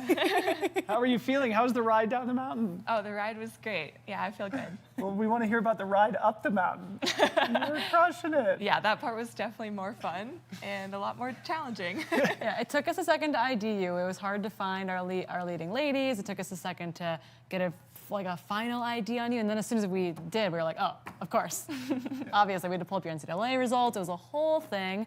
Talk about the before we jump into the race specifics, talk about the fast pivot you just made from a little race called NCAA Championships to Broken Arrow here this weekend. Yeah, I mean, quite the turnaround. I've had Broken Arrow on the calendar for quite a while now, so it's just been something for me to look forward to the last couple weeks, and the NCAA is really intense. It's completely different and a totally different type of environment than the trail running scene just in general. So yeah, I've just been looking forward to this. This is kind of like vacation for me. Yay, well, and now you've got some extra cheddar to spend on vacation, so that's pretty nice. Yeah, it's super nice. Well, 47 minutes of hard-fought effort up the mountain. That's a good way to start a vacation. But I think you probably made a lot of new fans today. So tell people a little bit about yourself. Obviously, you're just finishing a collegiate career, but you're from Wyoming, living in Seattle, but sounds like there may be more changes on the horizon. So introduce yourself a little bit. Yeah, like you said, I'm from Jackson, Wyoming, and I grew up trail running to train for cross country, but kind of been focusing on track the last couple years, and just finished up my 6th year at University of Washington. Super fun running there, and I don't know, there's a lot to look forward to. I'm I want to keep doing track, I want to run more trail stuff, kind of go more 50-50, but yeah, big transition right now. I honestly don't have a lot for plans, just races on the calendar, and I don't know where I'm going to be training or living, so. We joked about that. Going to USA's in your DNAFIT kit would be pretty cool. Well, the joke was, as you were finishing, that as soon as we get Anna in studio, the first question I'm going to ask her is, what's next? Because, you said it was really hard going up, but you made it look super easy. That was a super impressive vertical. Have you done one of those before? I ran a VK at the Rut last year. That was my first official VK. So you probably know that Allie McLaughlin won the World Championship last year. Of course, this is a different course, but you ran significantly faster than her time at Broken Arrow Vertical last year. Does this get you excited to try more of these? Oh my gosh, I'm so excited. Yeah, I think I've learned that I can make the track fitness translate to the trail going uphill really well. Yet to be seen how the downhill legs work. Even the downhill section in the VK, I was giving away time. I was going backwards. Guys were going by me. I was like, oh no, I'm just running as hard as I can. I just feel like a baby deer, learning how to walk on the downhill. But yeah, the uphill is good right now. So. Yeah, I guess speaking to that, are you in the 23K on Sunday? Are we going to be tracking you again? I am in the 23K. I definitely was focusing on the VK, so the 23K might be more of like a fun run for me. Don't sandbag, no sandbag. We'll see. There's glissading involved. I feel like Wyoming background, some mountain experience. There's going to be some downhill glissading. Hopefully that will feel a little bit better than some weird rocky running. Yeah, time will tell. We'll see on Sunday morning how I'm doing. It brings up something that that's come up in a lot of conversations with runners on my show recently, which is just like the nature versus nurture thing. For example, like Adam Peterman, right? He was on the same trajectory you were as a collegiate athlete, now world champion, Western States champion. But he also grew up like with a dad. They went and peak bagged around Montana. You grew up in Wyoming, in a place that's iconic for being a mountain destination. Like, do you feel at home in this environment? And do you feel like your place maybe in the trail running world? Oh my gosh, I love it so much. Yeah, like this is my heart and soul. Like this is why I love to run. And the track is great. Like I think they complement each other a lot. I definitely could not run uphill like I do now if I didn't train for track. Like they go hand in hand for me, but I come here and I'm like, oh, like I just take like a sigh of relief. Like this is just so fun. I love it. Amazing. So 23K Sunday, and then what comes beyond this weekend? I'm hoping USA's for track, first week of July, and then after that, some more trail where's stuff. That? Where's USA's? It's in Eugene. Okay. Yeah. Nice. Yeah. Hayward Field. We're basically in the Hayward Field of trail running right now. You know we kind that, of right? are, yeah. Yeah, I've got some unfinished business on the track, so I'm going to take another couple reps this Where do you view your biggest strength right now as an athlete? Oh man, being versatile. Can I say that? Yes, yeah. Totally. Yeah, like, I don't know, I just feel like you can do every type of running you want to do. Like, what's stopping you, you know? So. Sweet. Yeah. I guess so 6 years in Seattle. I think that Seattle, I live in North Beacon Hill, so I run out in Issaquah a lot. I'm a little bit biased. But, you know, I think that people think of Boulder, Flagstaff, et cetera, as these like trail running mecca hubs. But we've got some sick trails out in Issaquah. Do you find that you've been able to get a little bit of a mountain fix throughout collegiate stuff, or is it normally like, it's summer, I'm going home, mountain time? Definitely the latter, but I get my mountain time in Seattle during the winter because I just go up and ski. Yeah. I honestly haven't done enough trail running out there because I just leave for the summer and I go back to the Tetons. But yeah, it's been fun starting to explore. Yeah, we got some good stuff. We won't blast about it too much online. We want to keep it to ourselves a little bit, but it's okay. Speaking of the Tetons, tell us a little bit about that local community. We just had Kirsten from the North Lake Tahoe Community Alliance, and obviously Jackson and the Teton area is similar in terms of it being, you know, a mountainous environment with a really tight local community of outdoorsy people. What has that meant for you growing up? Oh, I mean, it's so inspiring. Like, there's people who are just out there crushing, like, and it's not about racing, even for a lot of people. It's just like going up mountains as fast as you can, or doing like the longest day ever, like. And yeah, people are just out crushing no matter their ability level. So I mean, that's played a huge part in making me love running and going up mountains. Yeah, I love it. Sweet. Congratulations. Thank you. So cool to watch you race today. Thanks. It's great to get to know you a little bit. We'll look forward to the VK or the 23K on Sunday. Yeah. Are you on the panel on? Yeah. No, not on the panel. She's Okay, not on the panel, guys. We made it. We'll we work made on a our mistake. programming. We might fix this. Wait for a call from us. Okay, we are going to throw to a quick commercial break before we go check out some more Iron Face action. You don't get a fire in your belly with a cold breakfast. You gotta light that sucker up with the good stuff. The real stuff. Whole grains and a whole lot of protein stuff. Eating hearty sets the table for epic days ahead. Dig in, and you'll see. It's wild what you and a real breakfast can do.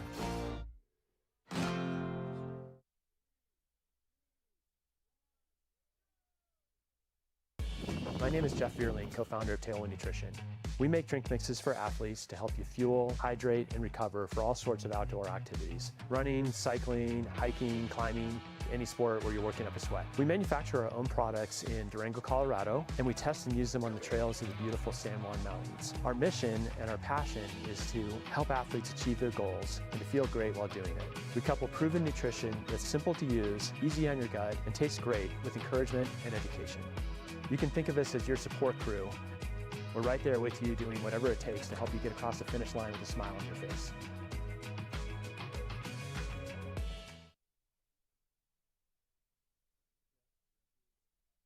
Escape to a place where you can truly connect with nature, where crystal blue waters meet towering mountains, and picturesque landscapes make every season the perfect playground for world-class adventure. So dive in and feel what it's like to be on top of the world. Join us in preserving the natural beauty and take the Traveler Responsibility Pledge. Be mindful of others and save time using free transportation services like Tart Connect. Learn more at GoTahoeNorth.com.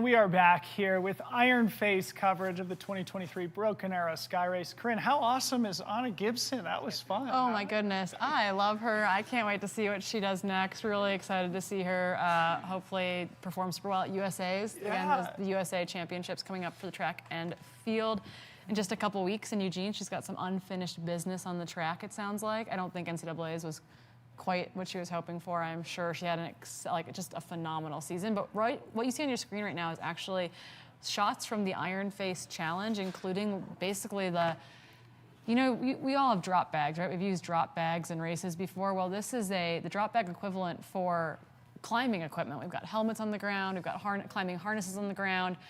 From our angle, we can see like 12 different camera shots. And so we've been watching runners come here, get those harnesses on. They've got someone there to assist them. They've got Via Ferrata specific, those two locking carabiners. They're sewn in such a way that if you took a fall, they've got this little bit of elastication to them that rips to like help you fall some, but like basically like supports the fall. It's kind of like a crash barrier on the side of the hull. It's a crumple zone essentially, but it's for extension. There's Dreama Walton making her way up the Iron Face Challenge. Moving. Yep, you can see her dragging that carabiner along the course, bringing it through all those sections. Nice work, Dreama. So cool. Yeah, very, very cool to see all of this. So this is sections kind of on the lower face. They'll get up to the upper face. I think she has to make a transition here between two cable lines. But there's rungs on this face as well, metal steps. At one point, there's a metal cable line that they're like literally walking across the cable line between two rock faces. What a really cool style of event. I loved how Adrian said that it's a good way to give non-climbers the feeling of the big mountain experience. And some exposure, but in a safe environment. Is that Dr. John chasing his wife? No. Not Dr. John. I think this is one of the guys that went off in that group behind them, who looked like he made fast work up that road section of the course. Because again, they run up to this face, they get into the harnesses and helmets, they get onto the cable line, they do the Via Ferrata, they discard, or they give away their helmets and their Via Ferrata kit, being that harness and carabiner system, and then they run back down to where they started. And then they embrace gravity and tumble back down here into the village. Yeah, here we go. So as we observe some of our brave Iron Face runners, quick programming notes. Very soon we are going to be welcoming the men's champion from the VK in studio here, and he's going to have a very special interpreter joining him. I think Corrine's going to take a quick break at that point, and then at 1:15 we're going to kind of wrap up, but then at 2 o'clock Corrine's going to be hosting an elite women's panel here in the village. That's also going to be live streamed, and at 3 o'clock I am going to be hosting an elite men's panel. So if you're sick of us already, well, too bad. You got to stick around and you get to hang out with us all day long. We've got panels going on tomorrow for the 23K. I'm running a nutrition panel, I believe, midday as well, with a bunch of really fun guests. It's sponsored by Spring and Tailwind. It's Maggie's on it. It's really, really fun. Unfortunately, Abby Hall was supposed to be on it, but will not be joining us this weekend. We'll get here next week, post kind of making it through some medical appointments. But yeah, oh man, Via Ferrata. Evidently, Max has audio here, and he may be able to give us a little bit of his expert perspective as an Iron Face champion. Max, what's happening up there?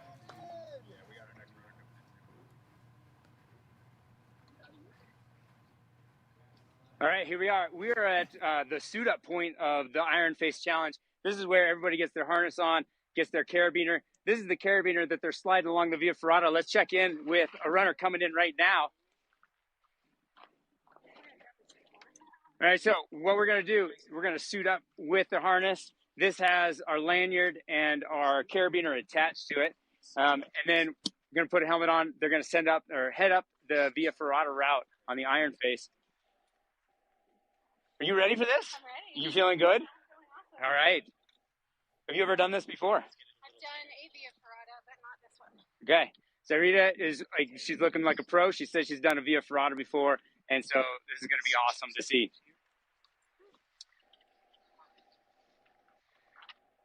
So this is the carabiner. As you can see, it's a full carabiner except for this little slit right here.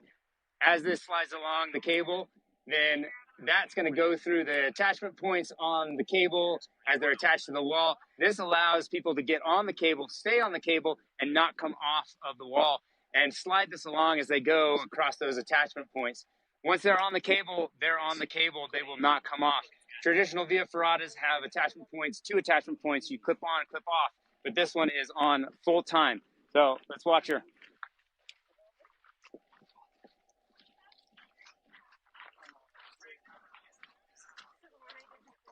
Yeah, so Sarita, she's about to attach to the cable. You can see how that carabiner clips onto that.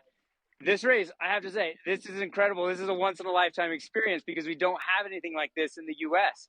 This is the only one like it. And to be up here on this route, on this Via Ferrata, is just such a different experience than what we normally get. It's awesome. It's so cool. You're exposed. It's a little bit scary, I won't lie, but you're totally safe with this carabiner and your lanyard attached to your harness. But it gives people kind of a little bit of a different sense of racing, of how mountain racing, you know, could be. And it's just something, it's that next level of mountain racing where you're tied in, attached to the wall, and it's just super awesome. So let's check her out as she goes up. Okay, so you'll see this plate, and then watch as she moves across that attachment point. You'll get really good at it. And she's going to keep moving on up, all the way up that cable, across that next attachment point, slides her carabiner over that, and she's on up. How's everything going? Any issues or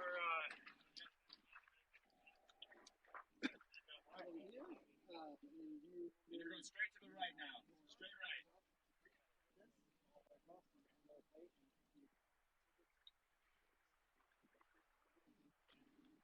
Yeah, so, I mean, this is, like I said, this is a unique race. Can we do this anywhere else in the U.S.? Let's find out, because I know that talking to Adrian earlier, there are other Via Ferrata routes that are being developed here in the U.S., and whether this can become a thing or not remains to be seen, but this being the first one, I think is a really good test piece for this type of racing. It's so much fun. I could see more and more races like this developing in the U.S., and we kicking off a kind of a series of Via Ferrata races, just like the Iron Face Challenge.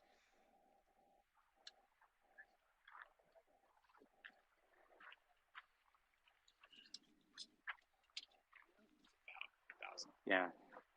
So, and just to give you an overview of the race course here, we're at the suit-up point. What they did was from the village down there, they ran up about a mile and about 500 feet in elevation up to this point where they get on the cables.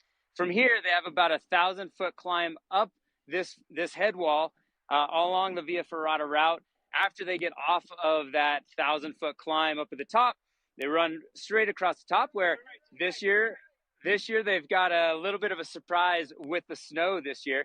They've got some kind of like trenches dug into the snowbanks up there on top where they're going to have to navigate across a really steep slope, but it's safe.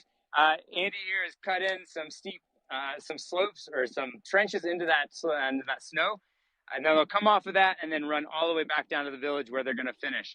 Their total time for all of that is what counts, and that is their time for the finish of this Iron Face Challenge. What's the fastest time on this course, Max? I don't know. Who has it? All right, so we're waiting for some other runners coming, and we will be back with you in a little bit. Go back to the booth, see Corrine and Dylan. Is that about the right voice? Right voice? Okay, we are back in studio here.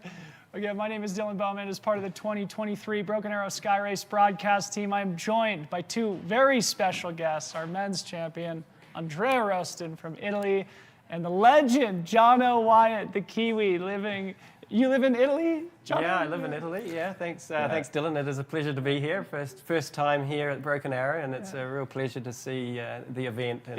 And big ups to Brendan and all of the team that puts on such a great show. It's great to have you, and of course you're going to be acting as our interpreter here. But before we get to the man of the hour, maybe just first introduce yourself for those who are maybe newer to the sport, who don't know the myth, the legend, the stature, Mr. Jono Wyatt. Just give a quick introduction to your background and credentials. Sure. Look, I grew up in cross country, and then when I discovered mountain running, suddenly I found that I found my niche, and uphill running was my thing. So I had 6 times the world mountain running title. And I think I'm still the record holder for a Mount Washington road race as well. So I didn't race a lot here in the States, but when I did, I really enjoyed the atmosphere. Well, you and I have been emailing back and forth, scheduling a podcast, so we'll tell more of your story here on my show very soon. But for now, let's talk to Andrea. Amazing performance today. Maybe first, tell us a little bit about yourself, where in Italy you're from, and why you decided to race at Broken Arrow. Ok, come mai sei venuto qua? Sono venuto qua perché quest'anno voglio seguire tutte le prove di Coppa del Mondo, e la mia prima volta in America, è un bellissimo posto, sono molto contento di questa gara e adesso continuerò a seguire sicuramente il calendario World Cup e sono contento di aver iniziato così, con la vittoria. So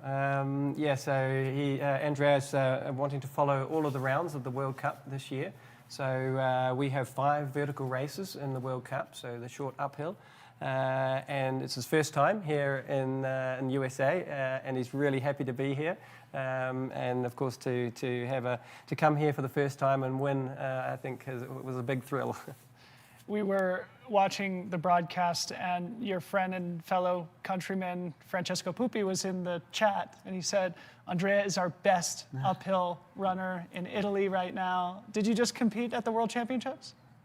Quest'anno è stato un buon anno, sì, sono stato il più forte in Italia ai campionati mondiali, sono contento del risultato, il 14° posto mi soddisfa e oggi è andata ancora meglio perché è la mia prima volta che vinco una prova di Coppa del Mondo. Yeah, so recently, just last week, Andrea was 14th position at the vertical uphill in Innsbruck at the World Championships, where really there was an exceptionally strong field. He was really happy with that, and today to win the first round, the first stage of the World Cup, means he's in good form and really happy with the progress. You know, here in the U.S., obviously, a lot of the disproportionate amount of media attention goes to ultra-distance racing, but this vertical racing and sky racing and sub-ultra distance racing is becoming a lot more popular. Could you maybe tell us a little bit about the history and the spirit of vertical racing and mountain racing in Italy and Europe more broadly? In Italy? Hai capito? Dici un po' la storia delle gare vertical, perché qui in America è più ultra, invece vi che è più... Sì, in Italia c'è tanta tradizione della corsa in montagna classica più corta e anche del chilometro verticale, ci sono tantissime gare, alcune anche fanno parte del calendario di Coppa del Mondo e ci sono, secondo me, 4 o 5 dei più bei chilometri verticali al mondo.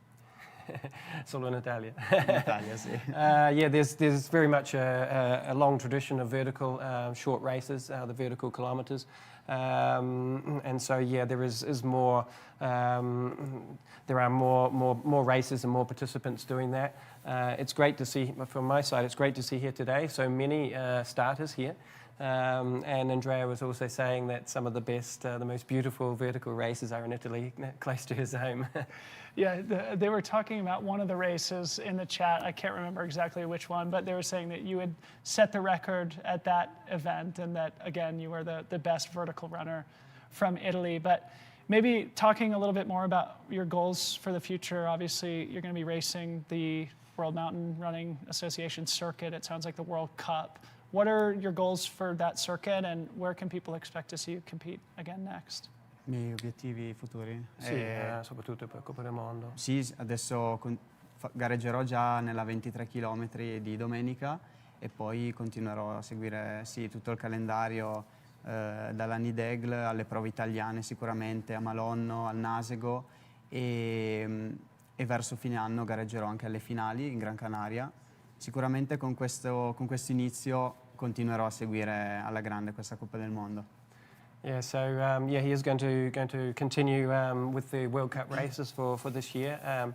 He will also be competing on Sunday in the 23K. It seems a long way to come all this way and not to take that opportunity.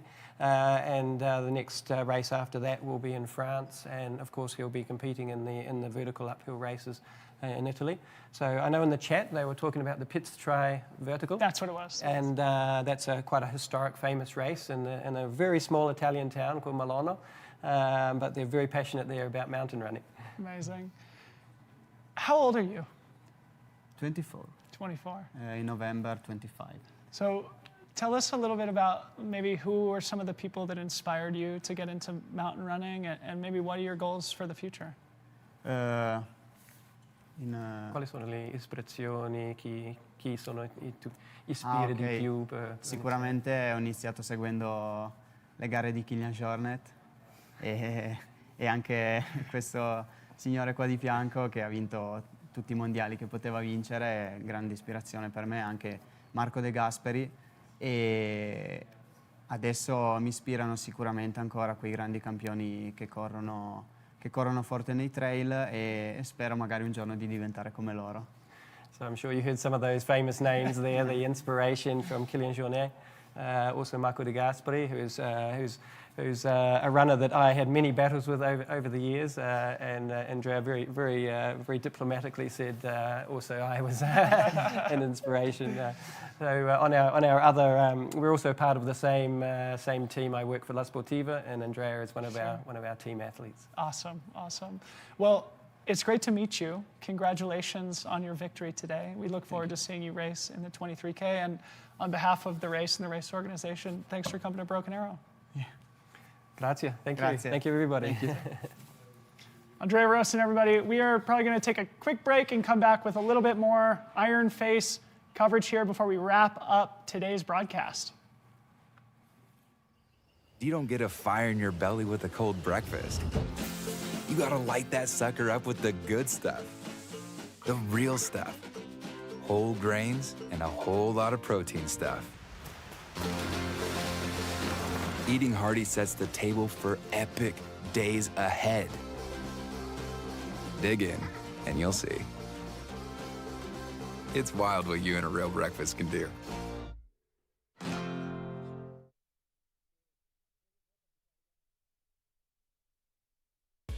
My name is Jeff Vierling, co-founder of Tailwind Nutrition. We make drink mixes for athletes to help you fuel, hydrate, and recover for all sorts of outdoor activities. Running, cycling, hiking, climbing, any sport where you're working up a sweat. We manufacture our own products in Durango, Colorado, and we test and use them on the trails of the beautiful San Juan Mountains. Our mission and our passion is to help athletes achieve their goals and to feel great while doing it. We couple proven nutrition that's simple to use, easy on your gut, and tastes great with encouragement and education. You can think of us as your support crew. We're right there with you doing whatever it takes to help you get across the finish line with a smile on your face.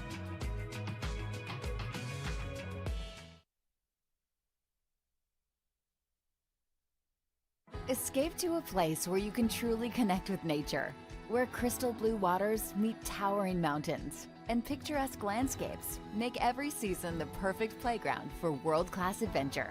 So dive in and feel what it's like to be on top of the world. Join us in preserving the natural beauty and take the Traveler Responsibility Pledge. Be mindful of others and save time using free transportation services like Tart Connect.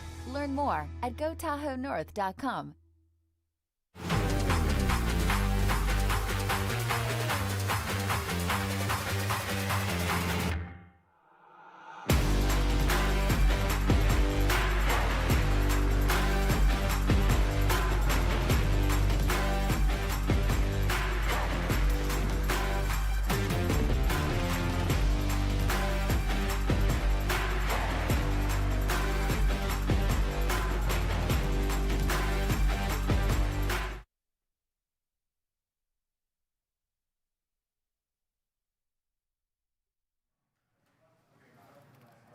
And welcome back to the 2023 Broken Arrow Sky Race presented by Salomon as we come back to Dreama Walton in the Iron Face Challenge. Such an awesome event here, and what a great first day here of action. Corrine's getting her mic plugged back in here. But man, that was such a fun interview with men's champion Andrea Rostin, and I didn't want it to be lost on our viewing audience just what a legend his interpreter is, Mr. Jono Wyatt, the Kiwi who lives over there in Europe, who is a mountain running icon. It's great that he was able to make the trip all the way over here as well. And look at Dreama. Corrine, are you plugged back in? Yep, I can hear. I am on. I think my mic is working. Yeah, that is steep. This is what people who were watching them run the cables. This is the climbing component that Adrian was talking about. It really gives you that feeling of like, I am rock climbing. Yeah, and I am Alex Honnold on the rock face. Yeah, the big grassy meadow that's just going out of view, it's probably obvious, but that's basically where Dreama came from. So she is making great progress up the mountain here, consuming vertical meters and feet for lunch like it's no big deal. And as Max said, it's a little bit scary in some spots. A little bit airy and scary, I think is what it is. Yeah, but it's also safe. So, for those who don't love exposure, but who are potentially interested in this type of adrenaline-producing adventure, you get the mix of safety with that adrenaline experience. So yeah, you get a little bit of something. Yeah. Pretty awesome that they're able to pull the broadcast together for this and add this element to this year's production. Again, a big thank you to Ultra Sign Up for making the broadcast possible this year. And look at the fan at the top of the hill here. Love this. I think that's one of our Dreama. course marshals is my guess there. They've got their harness on. Probably an Alpenglow stud of a guide who is out there to make sure everyone is safe and and sound this enjoying each other. weekend. Yeah, it's a big deal, right? Making sure that all of our runners make it around this mountain, over the tops of things, through the techie sections, safely back to the finish line down here at the village with us is a big deal. And thanks to our sponsors. You see these brands displayed on the screen here. It's worth mentioning each and every one of them for making the broadcast possible here today. Tailwind Nutrition, Cetus, The Foot Company, North Tahoe Community Alliance, Kodiak Cakes, GoPro, and Lecky. Thanks so much to those brands for making today's broadcast possible. So we are probably about 20 minutes left in our broadcast here today. Corrine's going to have a short break before she's got to host her panel, and then I'll do the panel just after hers is over.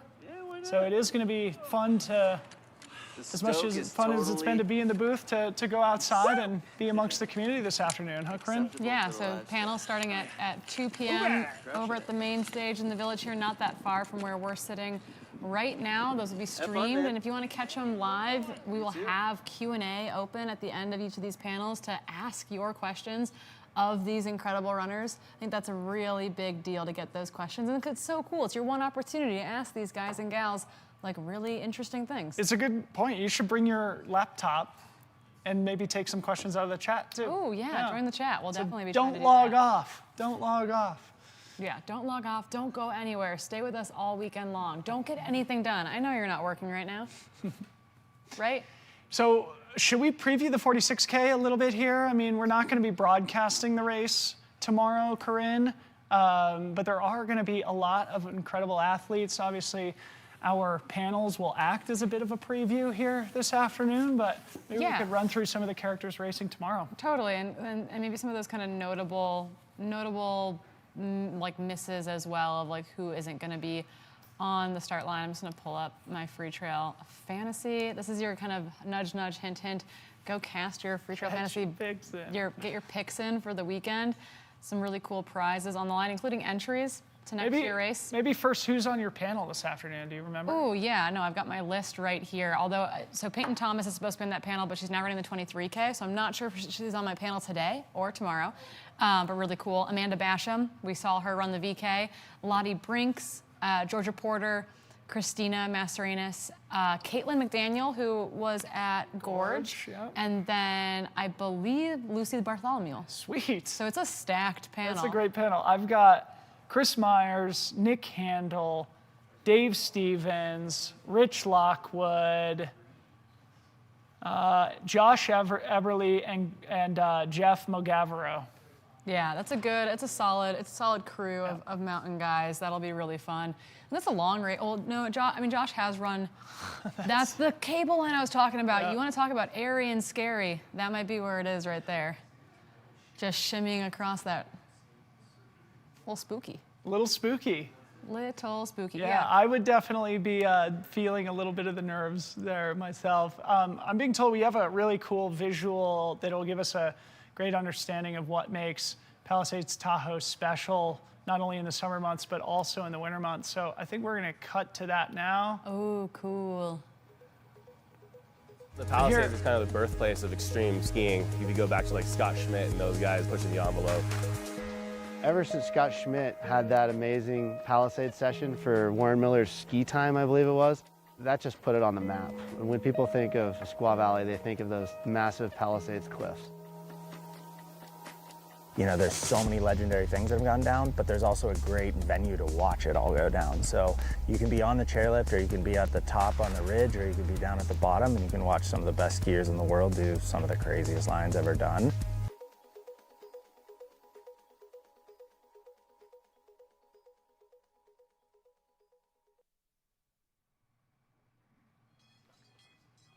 Unbelievable, yeah.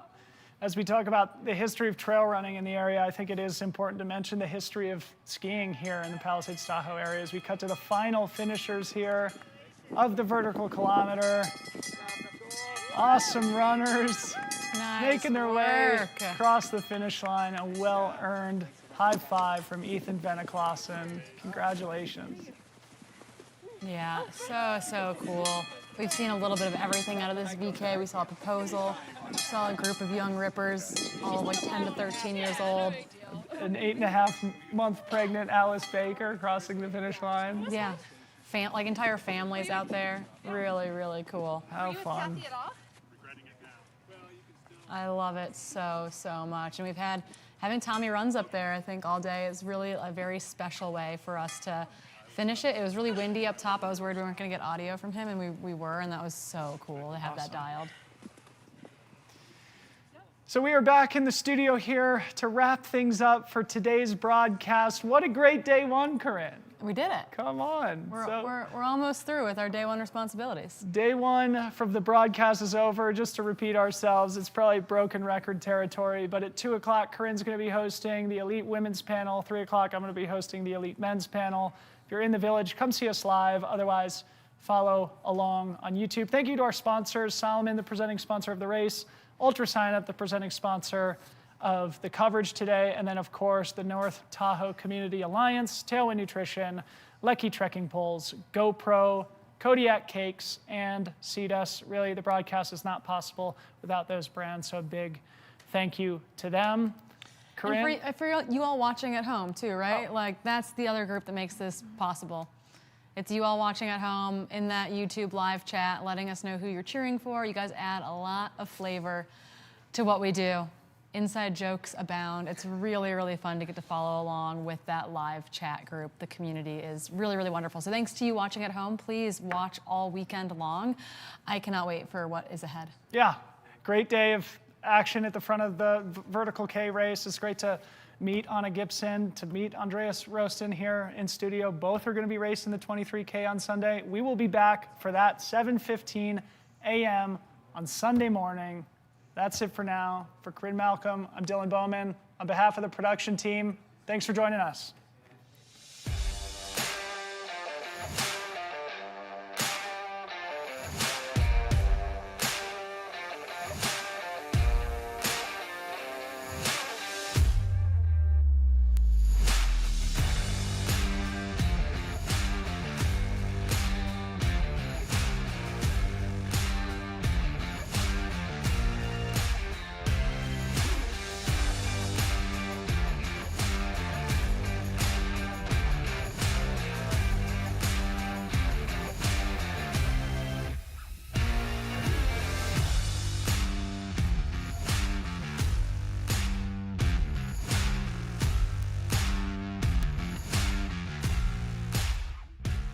You don't get a fire in your belly with a cold breakfast. You gotta light that sucker up with the good stuff. The real stuff. Whole grains and a whole lot of protein stuff. Eating hearty sets the table for epic days ahead. Dig in, and you'll see. It's wild what you and a real breakfast can do.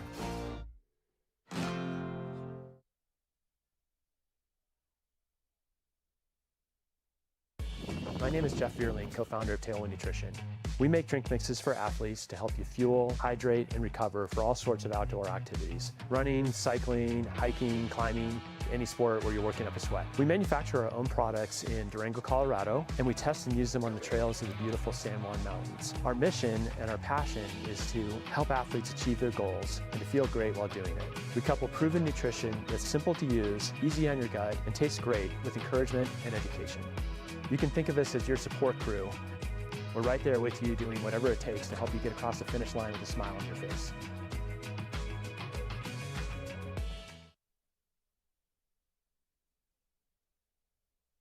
Escape to a place where you can truly connect with nature, where crystal blue waters meet towering mountains, and picturesque landscapes make every season the perfect playground for world-class adventure. So dive in and feel what it's like to be on top of the world. Join us in preserving the natural beauty and take the Traveler Responsibility Pledge. Be mindful of others and save time using free transportation services like Tart Connect. Learn more at GoTahoeNorth.com.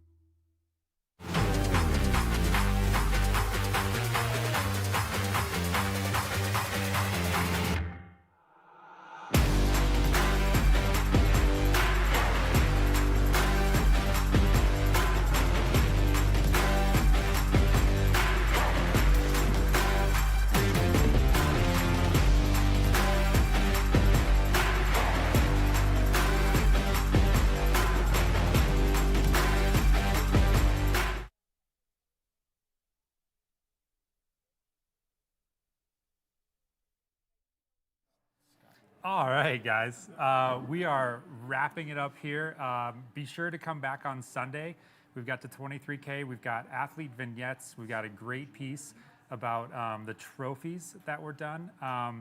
And so I couldn't get enough of this. I hope you guys couldn't get enough of it. It's your support that means a lot in this sport. And again, like I'm a runner. I might be injured now, but like I'm out here. This is our own sport, building up and telling our own stories. So come back and support it, and we look forward to being around Sunday. We're going to come here at 7:15 a.m. We're going to be starting Pacific Coast time, and I look forward to seeing you guys then. You know I'll be here.